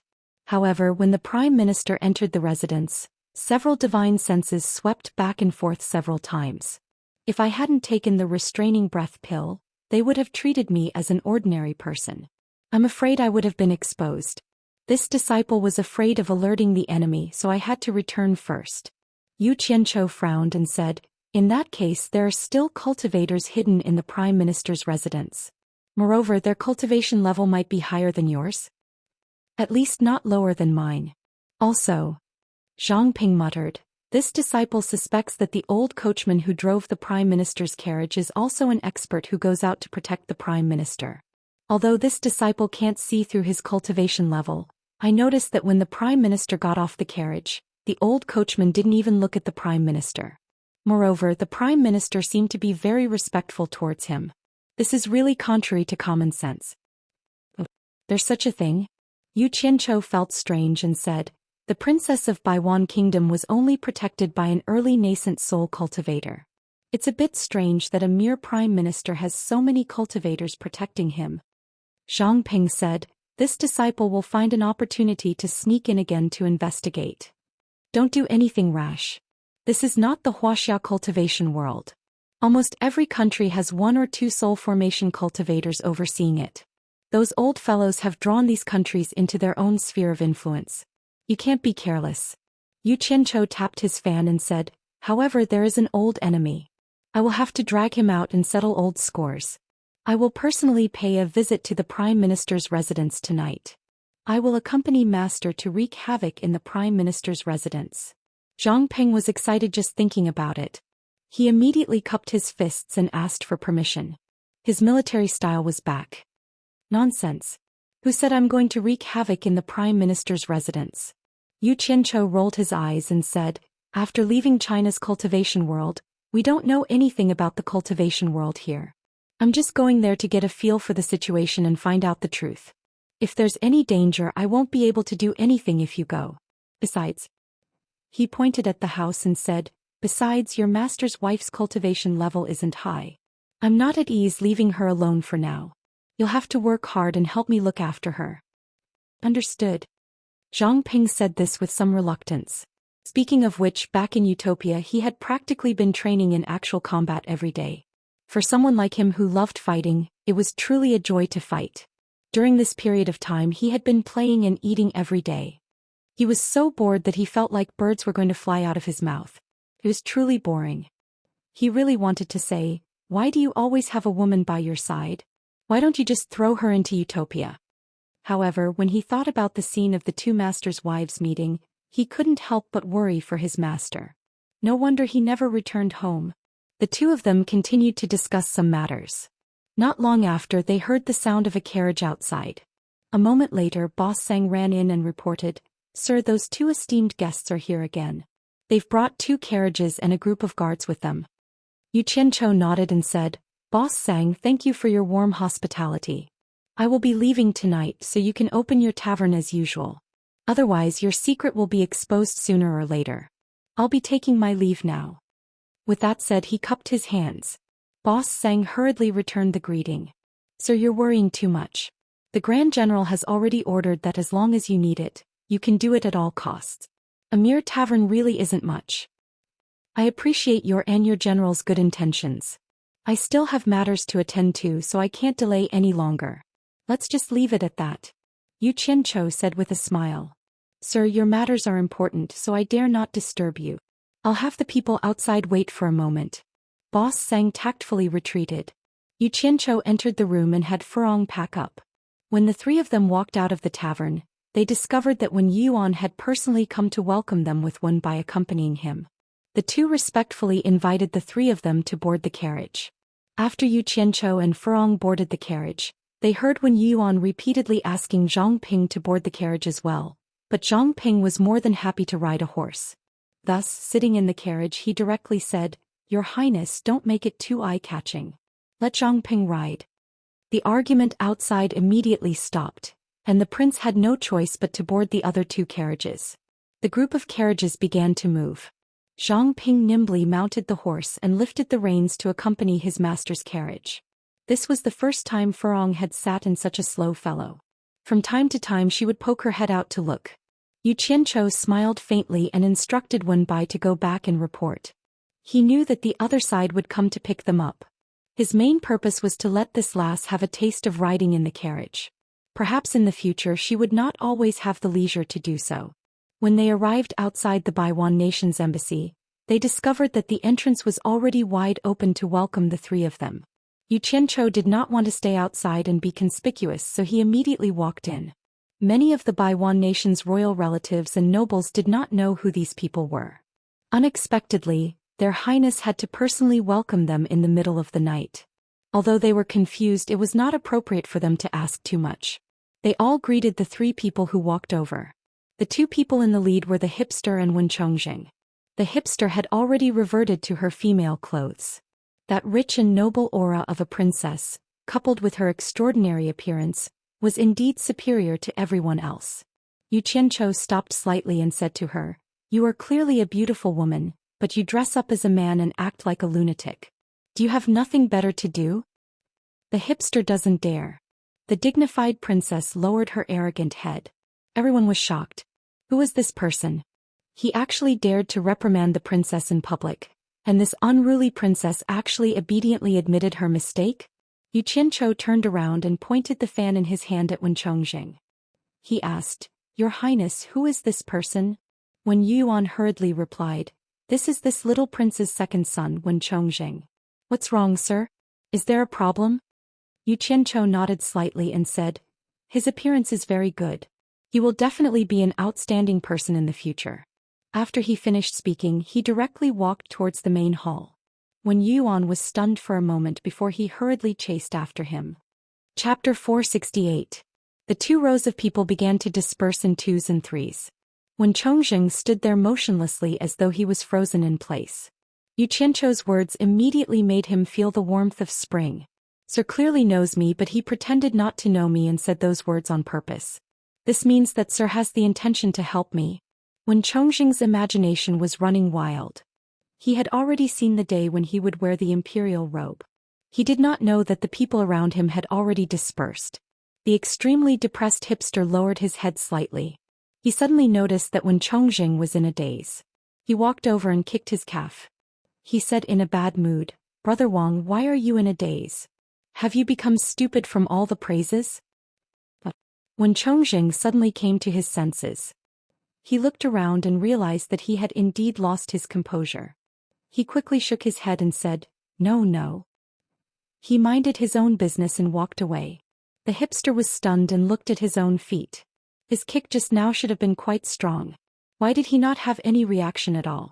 Yu Qianzhou and the others entered and looked around. A residence that belonged to the secular world was indeed not ordinary. Wen Yuan chased after him to the main hall.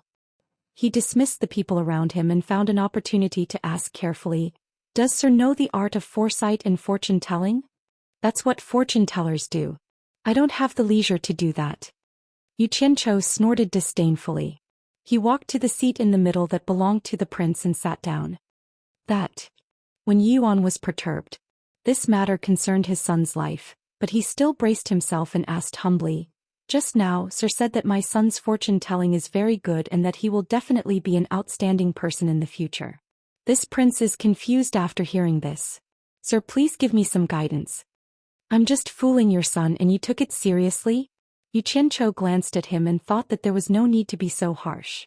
He had not figured out what was going on with this family and did not know if they had any value. Thus, he deliberately mystified and said, "The secrets of heaven cannot be revealed. Your Highness, please do not ask any more." These words were enough to give Wen Yuan a lot of thought. It was really mysterious and there was a lot of room for imagination. Yu Qianzhou looked at his hesitant expression and interrupted with a smile. "Wang Yi, do you have a place for us 3 to stay?" Yes. It has been prepared a long time ago. It is the small courtyard that the princess used to live in alone. It is very quiet." When Yuan came back to his senses and said, the place he arranged for Yu Qianzhou and the others was the best place in the whole embassy. Originally, it belonged to the princess, but now that Mr. Nongzhu was here, the best place naturally belonged to Mr. Nongzhu. Therefore the princess had to be wronged. After that, when Yuan personally brought the 3 of them to the elegant and tranquil courtyard. There were a few maids in the courtyard to welcome them. The interior was already brightly lit. Yu Qianzhou suddenly stopped in the middle of the courtyard. Everyone stopped at the same time. No one knew what he was thinking. "Since this is the place where the princess lives, how can we occupy it? Let's invite the princess back. In any case, there are many rooms here. It is better to live here," Yu Qianzhou said slowly. When Yuan was shocked. A bad thought emerged in his mind. Could it be that he wanted the princess to sleep with him? He couldn't help but stutter. "Teacher, there is no need.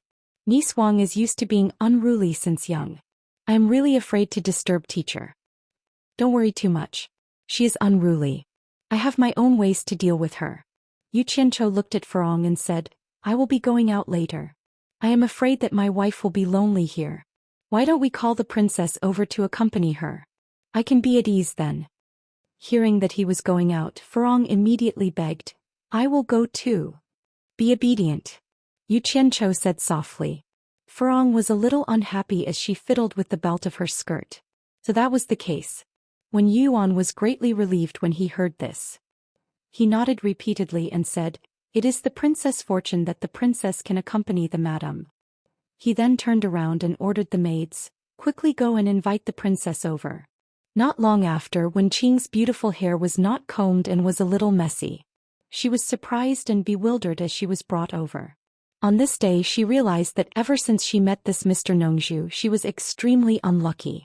She was a dignified princess, but she was bossed around everywhere. She did not even have a place to complain. Not to mention that her good nest was occupied by someone else. She had a belly full of anger. She had just slept for a short while and was pulled up again. This was not a big deal. The key was that she had to meet this Mr. Nongzhu again. She was really scared. "Greetings to teacher," Wen Qing said with fear. When Yu Yuan looked over and a trace of pity appeared in his heart. The dignified princess was scared like a little chick. If she had known this would happen, why did she come to Daong Kingdom to join in the fun? He tried to slow down his voice as much as possible. "Qing, from today onwards, you will accompany the madam and serve her well. You must not be willful." Qing understands. Scholar stood timidly by Furong's side, saluted and said, "Madam." By the time she finished speaking, tears had already started to flow into her stomach, but she did not dare to let them flow out. As the princess of Baiwan Kingdom, she had always been served by others. In just a day she had become a servant who served others. Since the princess is here, get rid of all the other servants. Leave no one behind. Zhongping. Yu Qianchou looked back with a sharp gaze and shouted, "No one is allowed to enter. Protect the madam and the princess. If anyone dares to enter this place, kill them no matter who they are." "Yes." Zhongping cupped his fists and accepted the order. His cold and murderous eyes quickly looked around. When Yu Yuan's heart skipped a beat, he immediately waved at the maids and they retreated while trembling with fear. When Yu Yuan and the burly Zhongping looked at each other and instinctively shrank back. He really knew how to kill people. Yu Qianchou glanced at Wen Qing. For the sake of Furong, he put on a warm smile and said, "Don't be afraid. If you accompany the madam well during this period of time, I guarantee that you will receive great benefits." When Yu Yuan's eyes lit up, he knew that an expert like Mr. Nongzhu would not easily open his mouth. Once he opened his mouth, the rewards would definitely be unimaginable to mortals. When Yu Qianchou saw the skeptical expression on Wen Qing's face, he could not help but laugh heartily and said, "You little girl, do you think that my words would be false? I can tell you that if you can make the madam happy, I can help you stay young forever and preserve your beauty forever. What do you think of this condition?" In order to make his lover and family happy, he was willing to pay any price. He could even treat treasures as trash. When Yu Yuan's body trembled when he heard this, and he let out a breath of cold air. Heavens! Stay young forever and preserve one's beauty forever. To mortals these words were like the magic of immortals. They were priceless. Not to mention a woman, even a man like him was tempted. When Yu Yuan took a look at Yu Qianchou's appearance and thought to himself, "This Mr. Nongzhu is rumored to be more than 1,000 years old, but he still looks so young. He must know how to preserve one's youth. What he said must be true. Stay young forever and preserve one's beauty forever." This sentence was too tempting to women even if she was a princess. When Qing's trembling eyes suddenly became lively, she gathered her courage and asked weakly, "Is what Mr. said true?" "How rude." When Yu Yuan shouted, "Mr. is a god. Why would he lie to a little girl like you? Hurry up and thank Mr." Yu Qianchou waved his hand at Wen Qing, who was about to thank him, and said, "Don't thank me first. As long as you can do it, I will naturally be able to do it. I will never go back on my words. You can rest assured about this." Whether it was true or not, he had to try it first. Wen Qing did not say anything else. With a whoosh, she hugged Furong's arm and said flatteringly, "Madam, let me help you in to rest." The few of them were all stunned. This girl was also a person who would not get up early without benefits. She changed her face really quickly. Yu Qianchou's expression twitched. When he came back to his senses, he reminded Zhongping again, "Zhongping, be careful." After saying that, he silently disappeared into thin air in front of everyone. He had revealed this move in front of everyone to intimidate some people and prevent any mishaps from happening. Zhongping and Furong did not feel anything, but when Yu Yuan and Wen Qing were stunned, they finally saw how powerful Mr. Nongzhu was. He was indeed not an ordinary person. When Yu Qianchou reappeared, he appeared in the alley where he went shopping during the day. He walked out and looked at the withered street. He gently opened the fan with a large group of rich and noble peonies painted on it and gently waved it. He took a step forward and swayed with each step.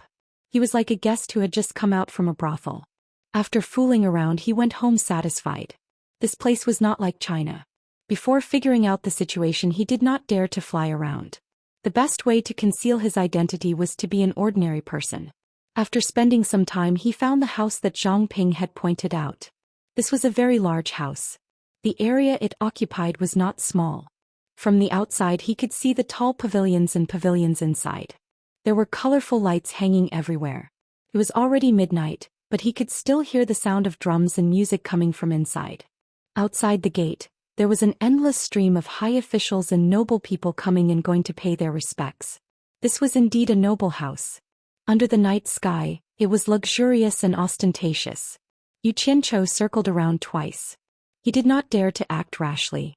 He hid in a dark corner and pinched his chin, thinking about how to sneak in. If there were really a few experts in the tribulation stage inside, it would be really difficult to sneak in without anyone noticing. In the end, he decided to beat the grass and scare the snake to find out the truth. The small amount of earth-fire elements stored in his body diffused out and formed hundreds of small red flying swords. He pointed his finger, and the hundreds of flying swords quietly flew into the night sky. After waiting for a while, seeing that he did not alarm the cultivators inside the house, he used his divine sense to control the flying swords to descend from the sky and shoot them into the big house. Before the flying swords could touch the target, he heard a few shouts coming from inside. "How dare you? Who dares to disturb the Prime Minister's mansion?" Now was the time. Yu Qianzhou used his divine sense. This was the time difference he wanted. He did not want to use the flying swords to hurt anyone. He just wanted to light a small fire to add a little atmosphere to the Prime Minister's mansion. However, this fire seemed to be a little too big. Although the fire formed by the earth fire elements was not as good as the green fire, it was still not something ordinary fire could compare to. Bang bang bang. The hundreds of flying swords all exploded into raging flames. The spectacular fiery red color immediately dyed the night sky red. It was estimated that more than half of Deyang City could see it. Chapter 469. The sudden change of events caused the men and women inside the high walls to scream in alarm. It was so lively. There were a few people who were about to shoot up, but they were also forced back down by the sudden explosion of the raging fire. Someone shouted, "Be careful, this fire is evil, the temperature is extremely high." Damn it. This is not considered high, the green fire on my body is high, I will let you guys have a taste of it when there is a chance. Yu Qianzhou hid in a dark corner and observed the situation. Fire. Fire. Quickly put out the fire. The sounds of chaos inside were incessant. The windows of the houses of the officials and commoners around the Prime Minister's mansion were opened one by one. Many men with bare arms looked at the raging fire burning in the sky and covering the entire Prime Minister's mansion. They were all dumbfounded, and the words "descent of heavenly fire" appeared in their minds.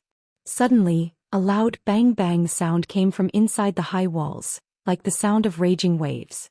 Yu Qianzhou squinted his eyes, only to see the high walls stirring up waves of water, rushing towards the pressing fire cloud. Pitter-patter. The sound of hot oil splashing into water suddenly sounded in the air. The water and fire intersected, and immediately a misty fog rose. It was really called a vast fog. Another series of bang-bang sound rang out. The waves of water rose one after another, and finally the raging fire from the sky was mostly neutralized. It was obvious that several people had made a move at the same time. Yu Qianzhou was a little depressed. It was really good to be rich. He guessed that there was something like a man-made lake inside, and some experts used the lake water to extinguish the fire, ruining his mood. However, in this short period of time, not all the raging fire was blocked. After all, this was not an ordinary fire. There were still some fish that escaped the net, and rose into the sky inside the high walls. Finally, he felt a little better. Otherwise, coming here in the middle of the night to set the fire would have been a waste of effort. It's burning people to death. Quickly put out the fire. The screams from inside began to sound again. Dozens of figures shot out from the water mist, flashed to the high ground of the surrounding houses, and even two figures soared into the sky, silently observing the surroundings. They didn't find any suspicious people. According to their estimation, the troublemakers probably took advantage of the time when the fire blocked the way. If they really came to seek revenge, they were afraid that they would have already started fighting. At the main gate of the Prime Minister's mansion, a large group of men and women ran out in a panic, looking at the brightly lit mansion with lingering fear. At this time, a large group of soldiers came out of nowhere and rushed into the mansion to put out the fire. After a while, a group of cultivators surrounded an ashen-faced middle-aged man and a few women and children in the middle, escorting them. Soon after, a large group of people rushed over and surrounded them in 3 layers, similarly protecting them. Just as Xianxia was suspecting that this person was the Prime Minister, he suddenly heard him shout, "Search! Find the person who set the fire." His tone was abnormally furious. The moment he said this, Xianxia immediately confirmed his identity. However, this Prime Minister looked to be in his 40s at most. To be able to become a Prime Minister at such a young age, he must have some background. The cultivators on the high ground were speechless. The person who set the fire must be a cultivator, and he would have already run away. Who would wait to catch him? Moreover, how could he catch him in this sea of people? However, the soldiers were only following orders and they didn't know much, so they immediately dispersed to search the streets. In the dark, Xianxia's eyes flashed. He wanted to find Lu Wanwan, who was guarding the Prime Minister's family with a group of cultivators, and there were dozens of cultivators in the surroundings. Seemed like it was too ideal to rely on one person to steal a chicken. There was no other way. He could only use his backup plan and use the hard way. A group of searching soldiers rushed to the alleyway where Xianxia was hiding. He suddenly disappeared, and the soldiers searched him once before leaving. When Xianxia reappeared, he was already wearing a set of black clothes. In the alley besides him, there were also 50 masked men in black standing in 2 rows against the wall. Xianxia pointed at the surrounded Prime Minister's family and made a gesture to end the battle quickly. He originally wanted to settle the score with Lu Wanwan, but since he had mobilized the special forces, he had to earn some appearance fees. This Prime Minister was protected by so many cultivators, so he decided to tie him up first. The team leader quickly conveyed the order to the team members behind him, and then made an okay gesture to Xianxia. Xianxia nodded slightly, and the 50 figures quickly rushed out of the alley and directly rushed towards the Prime Minister's family, who was surrounded by layers of soldiers. Not good. The cultivators on the high ground immediately cried out in alarm and rushed over. However, as soon as they fought, they immediately regretted it and didn't even have the chance to run. Most of these people were foundation building and core bearing stage cultivators, and there weren't many original infant stage cultivators, so how could they be a match for these 50 crossing calamity stage special forces? Moreover, the special forces always paid attention to combination attacks, and even if the opponent was weak, it would still be 2 against 1. Unless there was no other way, they would only fight one-on-one. A burst of light flashed, and with a burst of crackling sounds, screams could be heard everywhere. In a few breaths, most of the special forces were killed. 2 long whistles came from the sky and 2 figures quickly rushed over. 10 special forces rose to the sky and fought with the 2 people who rushed down. Then 2 long whistles came from the Prime Minister's mansion, and 2 more people quickly flashed over. Without saying anything, 10 special forces immediately went to fight with them, and they were playing a game of numbers against few. Release the arrows. Among the soldiers protecting the Prime Minister, a general waved his sword and gave the order, and hundreds of archers immediately drew their bows. However, before the bows were fully drawn, dozens of flying swords rushed over at lightning speed, and immediately broken limbs flew everywhere, and endless cries for their parents could be heard. The surrounding soldiers, who had never fought in a battle like this, were all scared out of their wits, dropped their weapons and fled like rats. The surrounding officials and citizens had long since closed their windows, afraid that they would be caught in the crossfire. The 10 special forces in the sky quickly dealt with the 2 early stage crossing calamity stage cultivators, and immediately flashed into the Prime Minister's mansion to help the other 10 team members fight the 2 middle stage crossing calamity stage cultivators. When the remaining 30 crossing calamity stage cultivators surrounded them, Lu Wanwan and the other cultivators were so scared that their faces turned pale, and they no longer dared to fight back. The Prime Minister looked around at the group of black-clothed people and shouted, "Who are you? How dare you attack ordinary mortals? Aren't you afraid that the entire cultivation world will punish you?" The women and children who were huddled together cried. Stop talking nonsense. If there were no cultivators to protect you, I wouldn't even bother to touch you. Xianxia quickly jumped over, pointed at the cultivators and shouted, obediently surrender or we will kill you. No one dared to doubt the truth of this sentence. Several special forces flashed over and quickly sealed the dantian of the cultivators, then knocked out the prime minister and his family. Then they directly blew up the houses on the side of the road, grabbed 2 people each and flashed into the houses. After Xianxia flashed into the houses, he immediately ran out and there was a fierce collision sound coming from the opposite high wall. He found it strange that the 20 special forces still hadn't dealt with the other 2 people. They were not late-stage crossing calamity stage cultivators. If they continued to waste time, it would be troublesome if they attracted experts. He threw out a flying sword from his sleeve, and the sword flashed into the high wall of the Prime Minister's mansion. After taking a look, he immediately thought to himself, no wonder. He saw 2 old men huddled together and one of them held a green bowl in his hand. The bowl was glowing with a green light, forming a green protective shield. More than 20 special forces released their flying swords and took turns to attack the green shield, but they couldn't break it. It was obvious that the opponent had a very good defensive magic treasure. The other old man shouted angrily, who are you? Why are you attacking the Prime Minister's mansion? Don't you know the background of the Prime Minister's mansion? Looking at him, it was obvious that he only dared to hide inside and curse. He was probably scared after being beaten by the special forces. Get out of the way. Xianxia flashed over and the special forces member immediately made way. Xianxia did not waste time. He waved his sleeves and densely packed black flying swords shot out from his sleeves. The 2 old men were shocked. They were shocked by Xianxia controlling so many flying swords at the same time. They only calmed down after looking at the protective shield. The old man with the treasure bowl sneered, don't waste your effort, it's just flying swords. Before he could finish, the black flying sword pierced through the green protective star shield. Puff, puff, puff. The 2 old men's bodies were instantly turned into beehives and blood flowed freely. The 2 old men looked at each other in disbelief and their eyes were filled with sorrow. Ah! Before they died, the 2 of them let out a sorrowful cry towards the sky, and then fell down with a crash, dying with everlasting regret.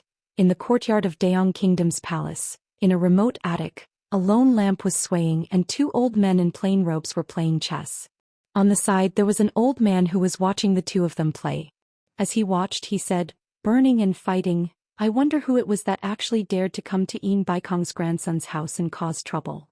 An old man holding a black chess piece muttered, who cares who he is? Baikong has many descendants and he actually placed his grandson in Daoist Kingdom to be the prime minister. It's really a bit too much, it's good that someone caused trouble. He found a blank on the black chess piece in his hand and filled it in. The other old man holding a white chess piece stared at the chessboard and said, it can't be helped, Baikong has the cultivation of demigod late stage, 1 level higher than master. He shamelessly came to find master and master couldn't bring himself to do it, so he reluctantly agreed. The old man watching on the side smiled bitterly, I'm afraid that something will happen and we will be implicated. Just as he finished speaking, they suddenly heard 2 deep and mournful cries coming from the night sky, and their expressions changed. The old man who spoke just now was stunned. Did something happen to the 2 personal cultivators who were protecting that kid? The 3 of them looked at each other and then let out a long cry at the same time. They stopped playing chess and the 3 figures quickly disappeared into the night. Xianxia picked up the treasure bowl that had lost its luster on the ground, and just as he threw it into his storage bag, he heard 3 long cries echoing from afar, and it seemed like they were rushing over at an extremely fast speed.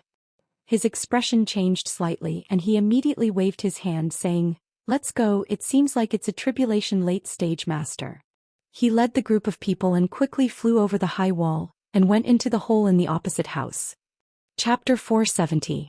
In the blink of an eye, just as Xianxia's group left, the 3 old men arrived and quickly circled around to check the situation. The 3 old men scanned the sky. It was obvious that the fight had ended before they arrived. The entire Prime Minister's mansion was burned into a mess. The mist had yet to disperse and shrouded the sky above the Prime Minister's mansion. The soldiers in the mansion were still fighting the fire. The street outside the mansion was covered with corpses and blood flowed like a river. It was a ghastly sight. The three old men looked at each other. There were cultivators who attacked mortals. However, it was understandable. The Prime Minister was not an ordinary person. Once the guards under him attacked, the people who came to cause trouble would naturally not be merciful in order to achieve their goals. The three old men's gazes finally fell on the two corpses in the mansion. They landed together and saw that the bodies of the two people lying on the ground were pierced with sword holes.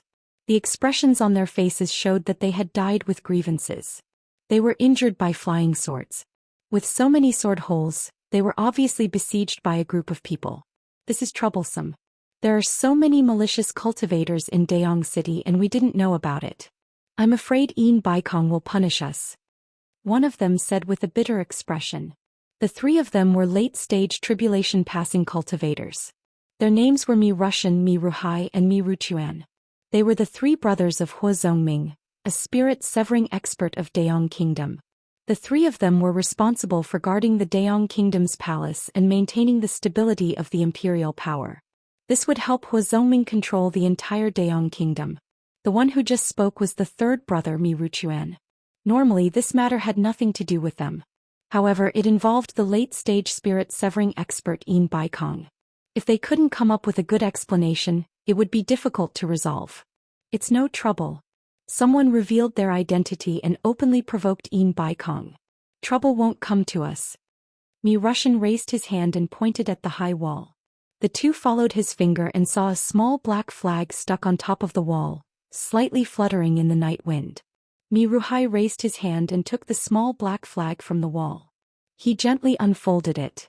The three looked at it and saw the word hero, embroidered in gold. With a puzzled expression, Mi Ruhai asked, "Hero?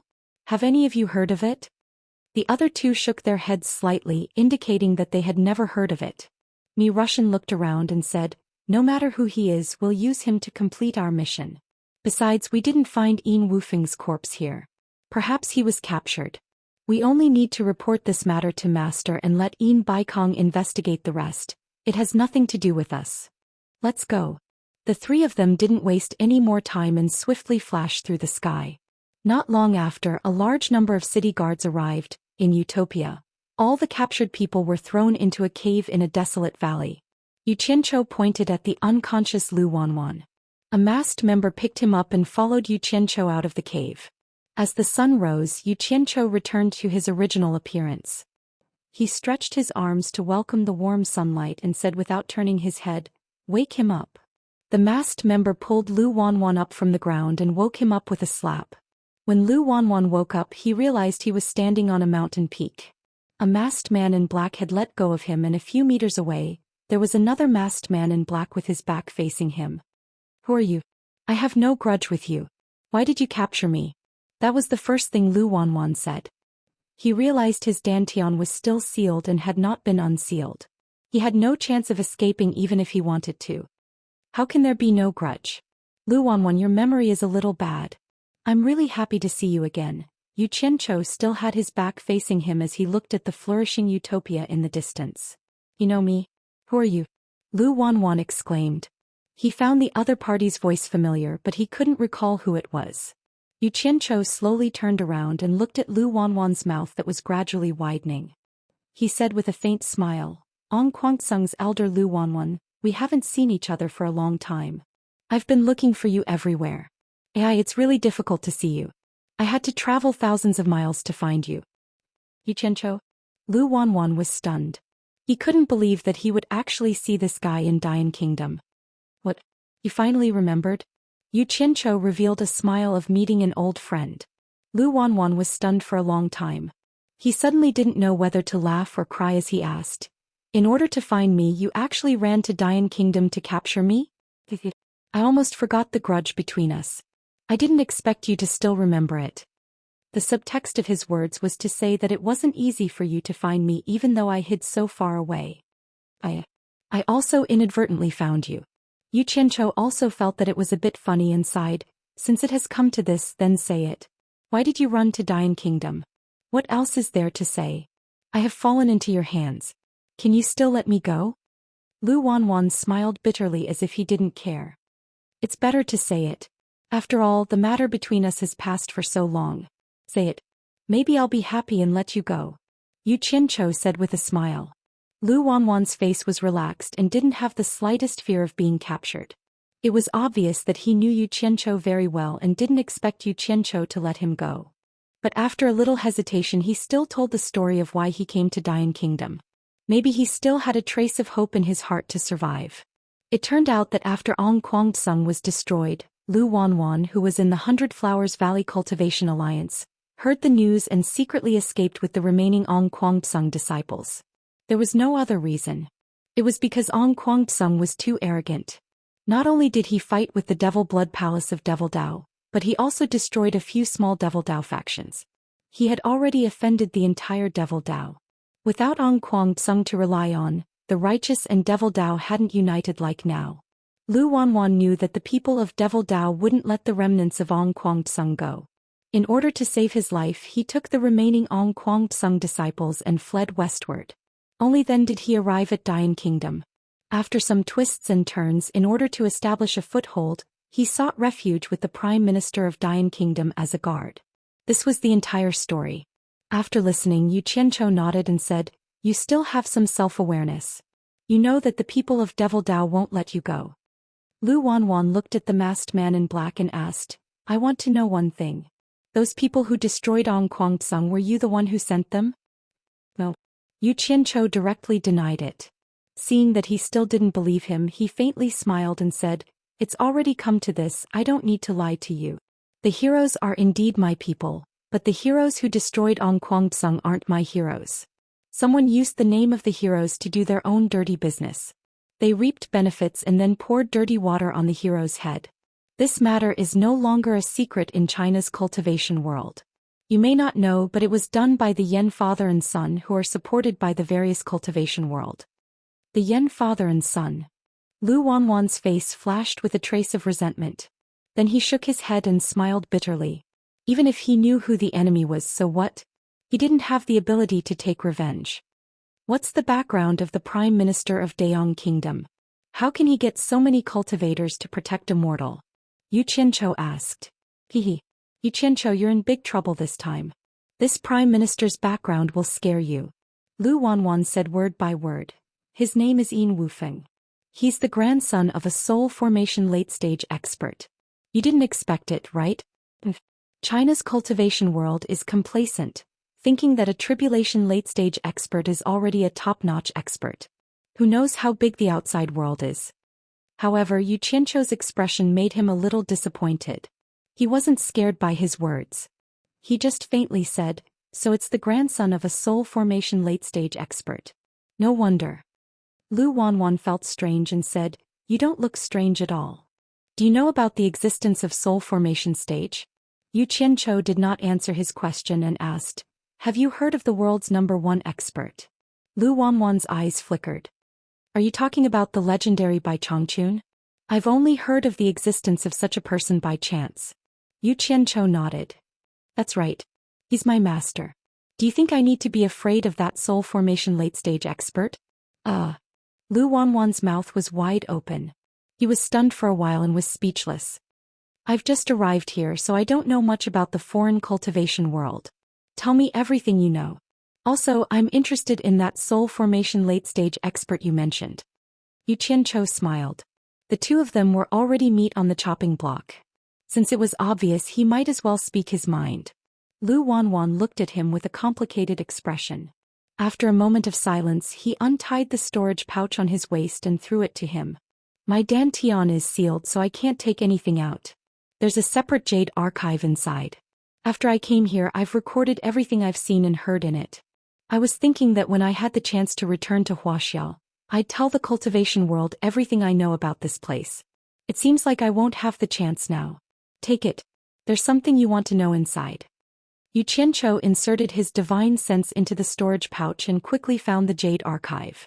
After a quick glance, he discovered that there was indeed a huge amount of information inside. It was probably all the information he'd accumulated over the years. After putting the item away, Yu Qianqiu took out the human skin mask and put it back on his face. Then he changed into the embroidered robe. In the blink of an eye, he had turned back into the handsome, elegant man. Lu Wanwan pointed at him in surprise. "It's you." You were the one who nodded at me on the street that day. That's right. Yu Qianchou smiled. Since you're so honest, tell me what last wishes you have. If it's convenient, I'll help you complete them. Lu Wanwan's face paled. In the end, he still wouldn't let him go. After a moment's hesitation, he gritted his teeth and said, I've been under Ong Kwangsung's tutelage since I was young. I've received Ong Kwangsung's great kindness, and I truly have no way of repaying it. If I really have any last wishes, Yu Qianchou, I hope that you can help me kill the Yen father and son, and avenge Ong Kwangsung's annihilation. I have no other request.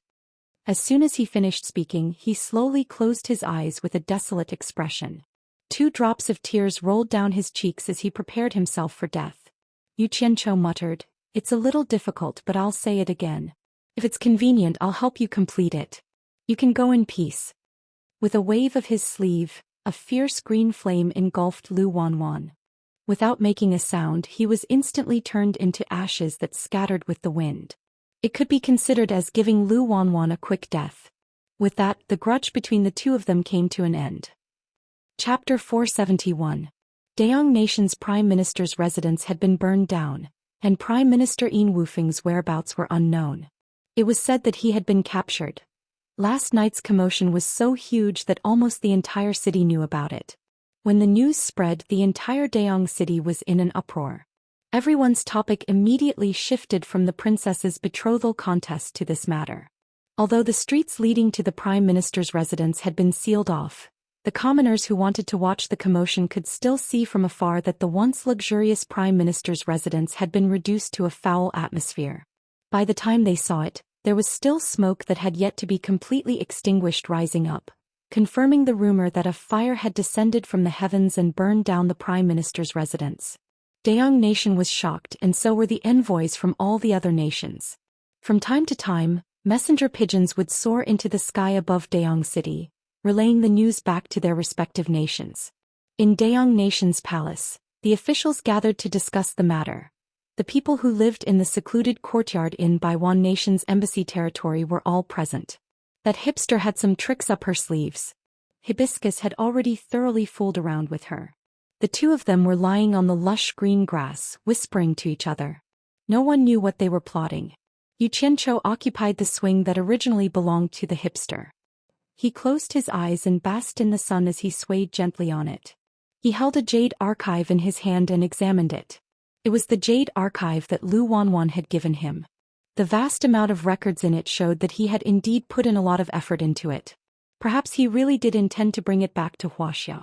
Yu Qianchou had already handed over the kidnapped Yin Wufeng and the other cultivators to Guan Yu for interrogation. It would be best if he could force some useful information out of them. Before he left, Yu Qianchou had specifically instructed him that it was fine even if he used torture to extort a confession. Beside him, Zhang Ping shook the swing from time to time, not letting it stop. At first he thought that Miao Yi had fallen asleep on the swing, but when he saw Miao Yi opening his eyes slightly to look at Hibiscus, Zhang Ping finally asked, Mr. Ahem. I heard from His Highness that the Prime Minister's residence was burned down by a huge fire last night. There was also a huge battle and hundreds of ordinary soldiers died. It seems that the Prime Minister has also disappeared. Mr. Next time you have something like this, please take me with you. He immediately guessed that it was his master who did it. The sun was a little dazzling. Yu Qianchou narrowed his eyes and looked at him. He said lazily, There are too many people here. With your size, even if you cover your face, people will be able to recognize you at a glance. Don't worry. There will be plenty of opportunities in the future. Zhang Ping was speechless. He didn't expect that his good physique, which allowed him to charge and break through enemy lines on the battlefield, would become a burden. Yu Qianchou closed his eyes and immersed himself in the vast amount of records in the Jade Archive once again. Yin Baikong, who was at the final stage of the demigod stage, was actually the true ruler of the largest foreign nation, the Tuan nation. His grandson Yin Wufeng actually ran over to the Daong nation to become the prime minister. This was rather interesting. Speaking of which, Yin Baikong was most likely the spirit-severing expert in the cultivation world who had the most children. He was desperately sowing seeds in hopes of producing 1 or 2 children with cultivating spiritual roots. However, up until now, even though he had many children and grandchildren, not a single one of them was able to cultivate. It was said that in recent years he had resigned himself to his fate and stopped doing such things. After reading this news, Xianxia was a little depressed. He originally thought that by capturing his precious grandson he could extort a huge sum of money. He didn't expect this old thing to have no less than 100 grandsons. He probably wouldn't care if 1 or 2 of them died. However, when he saw that among the old thing's grandsons, there were less than 10 who had any potential, Xianxia was delighted. No wonder Yin Wufeng was able to become the prime minister of the Daong nation. Yin Baikong probably sold a lot of face to get it. Otherwise, Hua Zongming, who actually controlled the Daong nation, wouldn't have agreed to it. This meant that the hostage in his hands was still worth some money. It's been a long time since I've done something like kidnapping and extortion. I didn't think I'd have the chance to do it again in this lifetime. Oh, this Yin Baikong is one of the richest people in the cultivation world. I wonder how much this grandson of his is worth. Yu Qianqiu closed his eyes and smiled as he muttered to himself. Mr. What did you say? Zhang Ping didn't hear him clearly and thought he was talking to him. Yu Qianqiu opened his eyes and smiled as he waved his hand. I'm not talking to you. He put away the Jade Archive in his hand and took out the Jade Archive with the detailed topographic map of the Daong nation. He had to find an advantageous place to pay the ransom. He carefully examined the surrounding terrain of the Daong city and finally determined the location to be a valley not far from the city. In the Daong nation's palace, Emperor Zhao Heng was having a headache from the quarrel of his ministers. The dignified prime minister of a nation had suddenly disappeared. This matter was getting out of hand. Moreover, it happened right when the princess was about to hold a martial arts competition to find a spouse. In the Golden Hall, although the ministers were righteously condemning the murderer and requesting for the prime minister to be found as soon as possible, everyone was muttering in their hearts. With the prime minister's residence in such a blood-soaked state, their beloved prime minister probably wouldn't be able to return. Hence, someone started saying that although the prime minister was no longer around, the affairs of the nation couldn't be left unattended for even a day. They had to find someone to temporarily replace the prime minister. Once the prime minister was found, he would be handed over to the prime minister. With that, the missing prime minister was immediately thrown aside. The ministers all wanted to recommend someone who represented their faction to temporarily replace the prime minister. This was because everyone knew that if the prime minister didn't return, the person who would replace him would probably become the real prime minister. Emperor Zhao Heng sat upright on the dragon throne with a sullen face as he looked at the ministers who were on the verge of making a move. They didn't know, but he did. Yin Wufeng was a person with a powerful background. He didn't know how this matter would end. It wasn't the time to replace the prime minister. The few elders in the palace had already told him yesterday that this matter was no longer something the imperial court could interfere with. Once the cultivation world was done with it, he would make the final decision. Just when the ministers were in a heated argument, a report came from outside. A golden palace guard ran in and reported loudly while kneeling on one knee, "Your Majesty, the City Patrol Division has found the Prime Minister's concubine, Madame Li." The hall instantly fell silent. All the ministers looked at each other. Zhao Heng waved his hand and said, "Bring him to the harem. I want to question him personally." After saying that, he was too lazy to care about the group of people below him and left. A beautiful and graceful woman was brought to a remote area of the harem by a few guards. It was considered a forbidden area of the harem. It had its own gate and courtyard and there weren't even any guards. When she reached the gate, the guards stopped and invited her to enter alone. Lady Li walked in slowly, trembling with fear. She saw the Emperor Zhao Heng and 3 elders standing together. The 4 of them were staring at her with burning eyes, causing her to shudder. There was a fresh whip mark on Madame Li's face and her clothes were torn. It was obvious that she had been whipped. Think about it, other than the person who attacked the Prime Minister's residence, who else would dare to hit the Prime Minister's wife? Their gazes didn't linger on her. Instead, they were all staring at the Jade Archive in her hand. "Greetings, Your Majesty." Madame Li's voice trembled as she bowed. No need for formalities. Zhao Heng's expression was cold. He had met Madame Li before, but he hadn't been this respectful. It was obvious that he was scared out of his wits, and he still had a look of lingering fear. Just as Madame Li rose to her feet, Zhao Heng shouted, "Where is the Prime Minister?" Madame Li was so frightened that she trembled on the spot. She fell to her knees again and said fearfully, "I don't know. I don't know anything." Your Majesty, please spare me.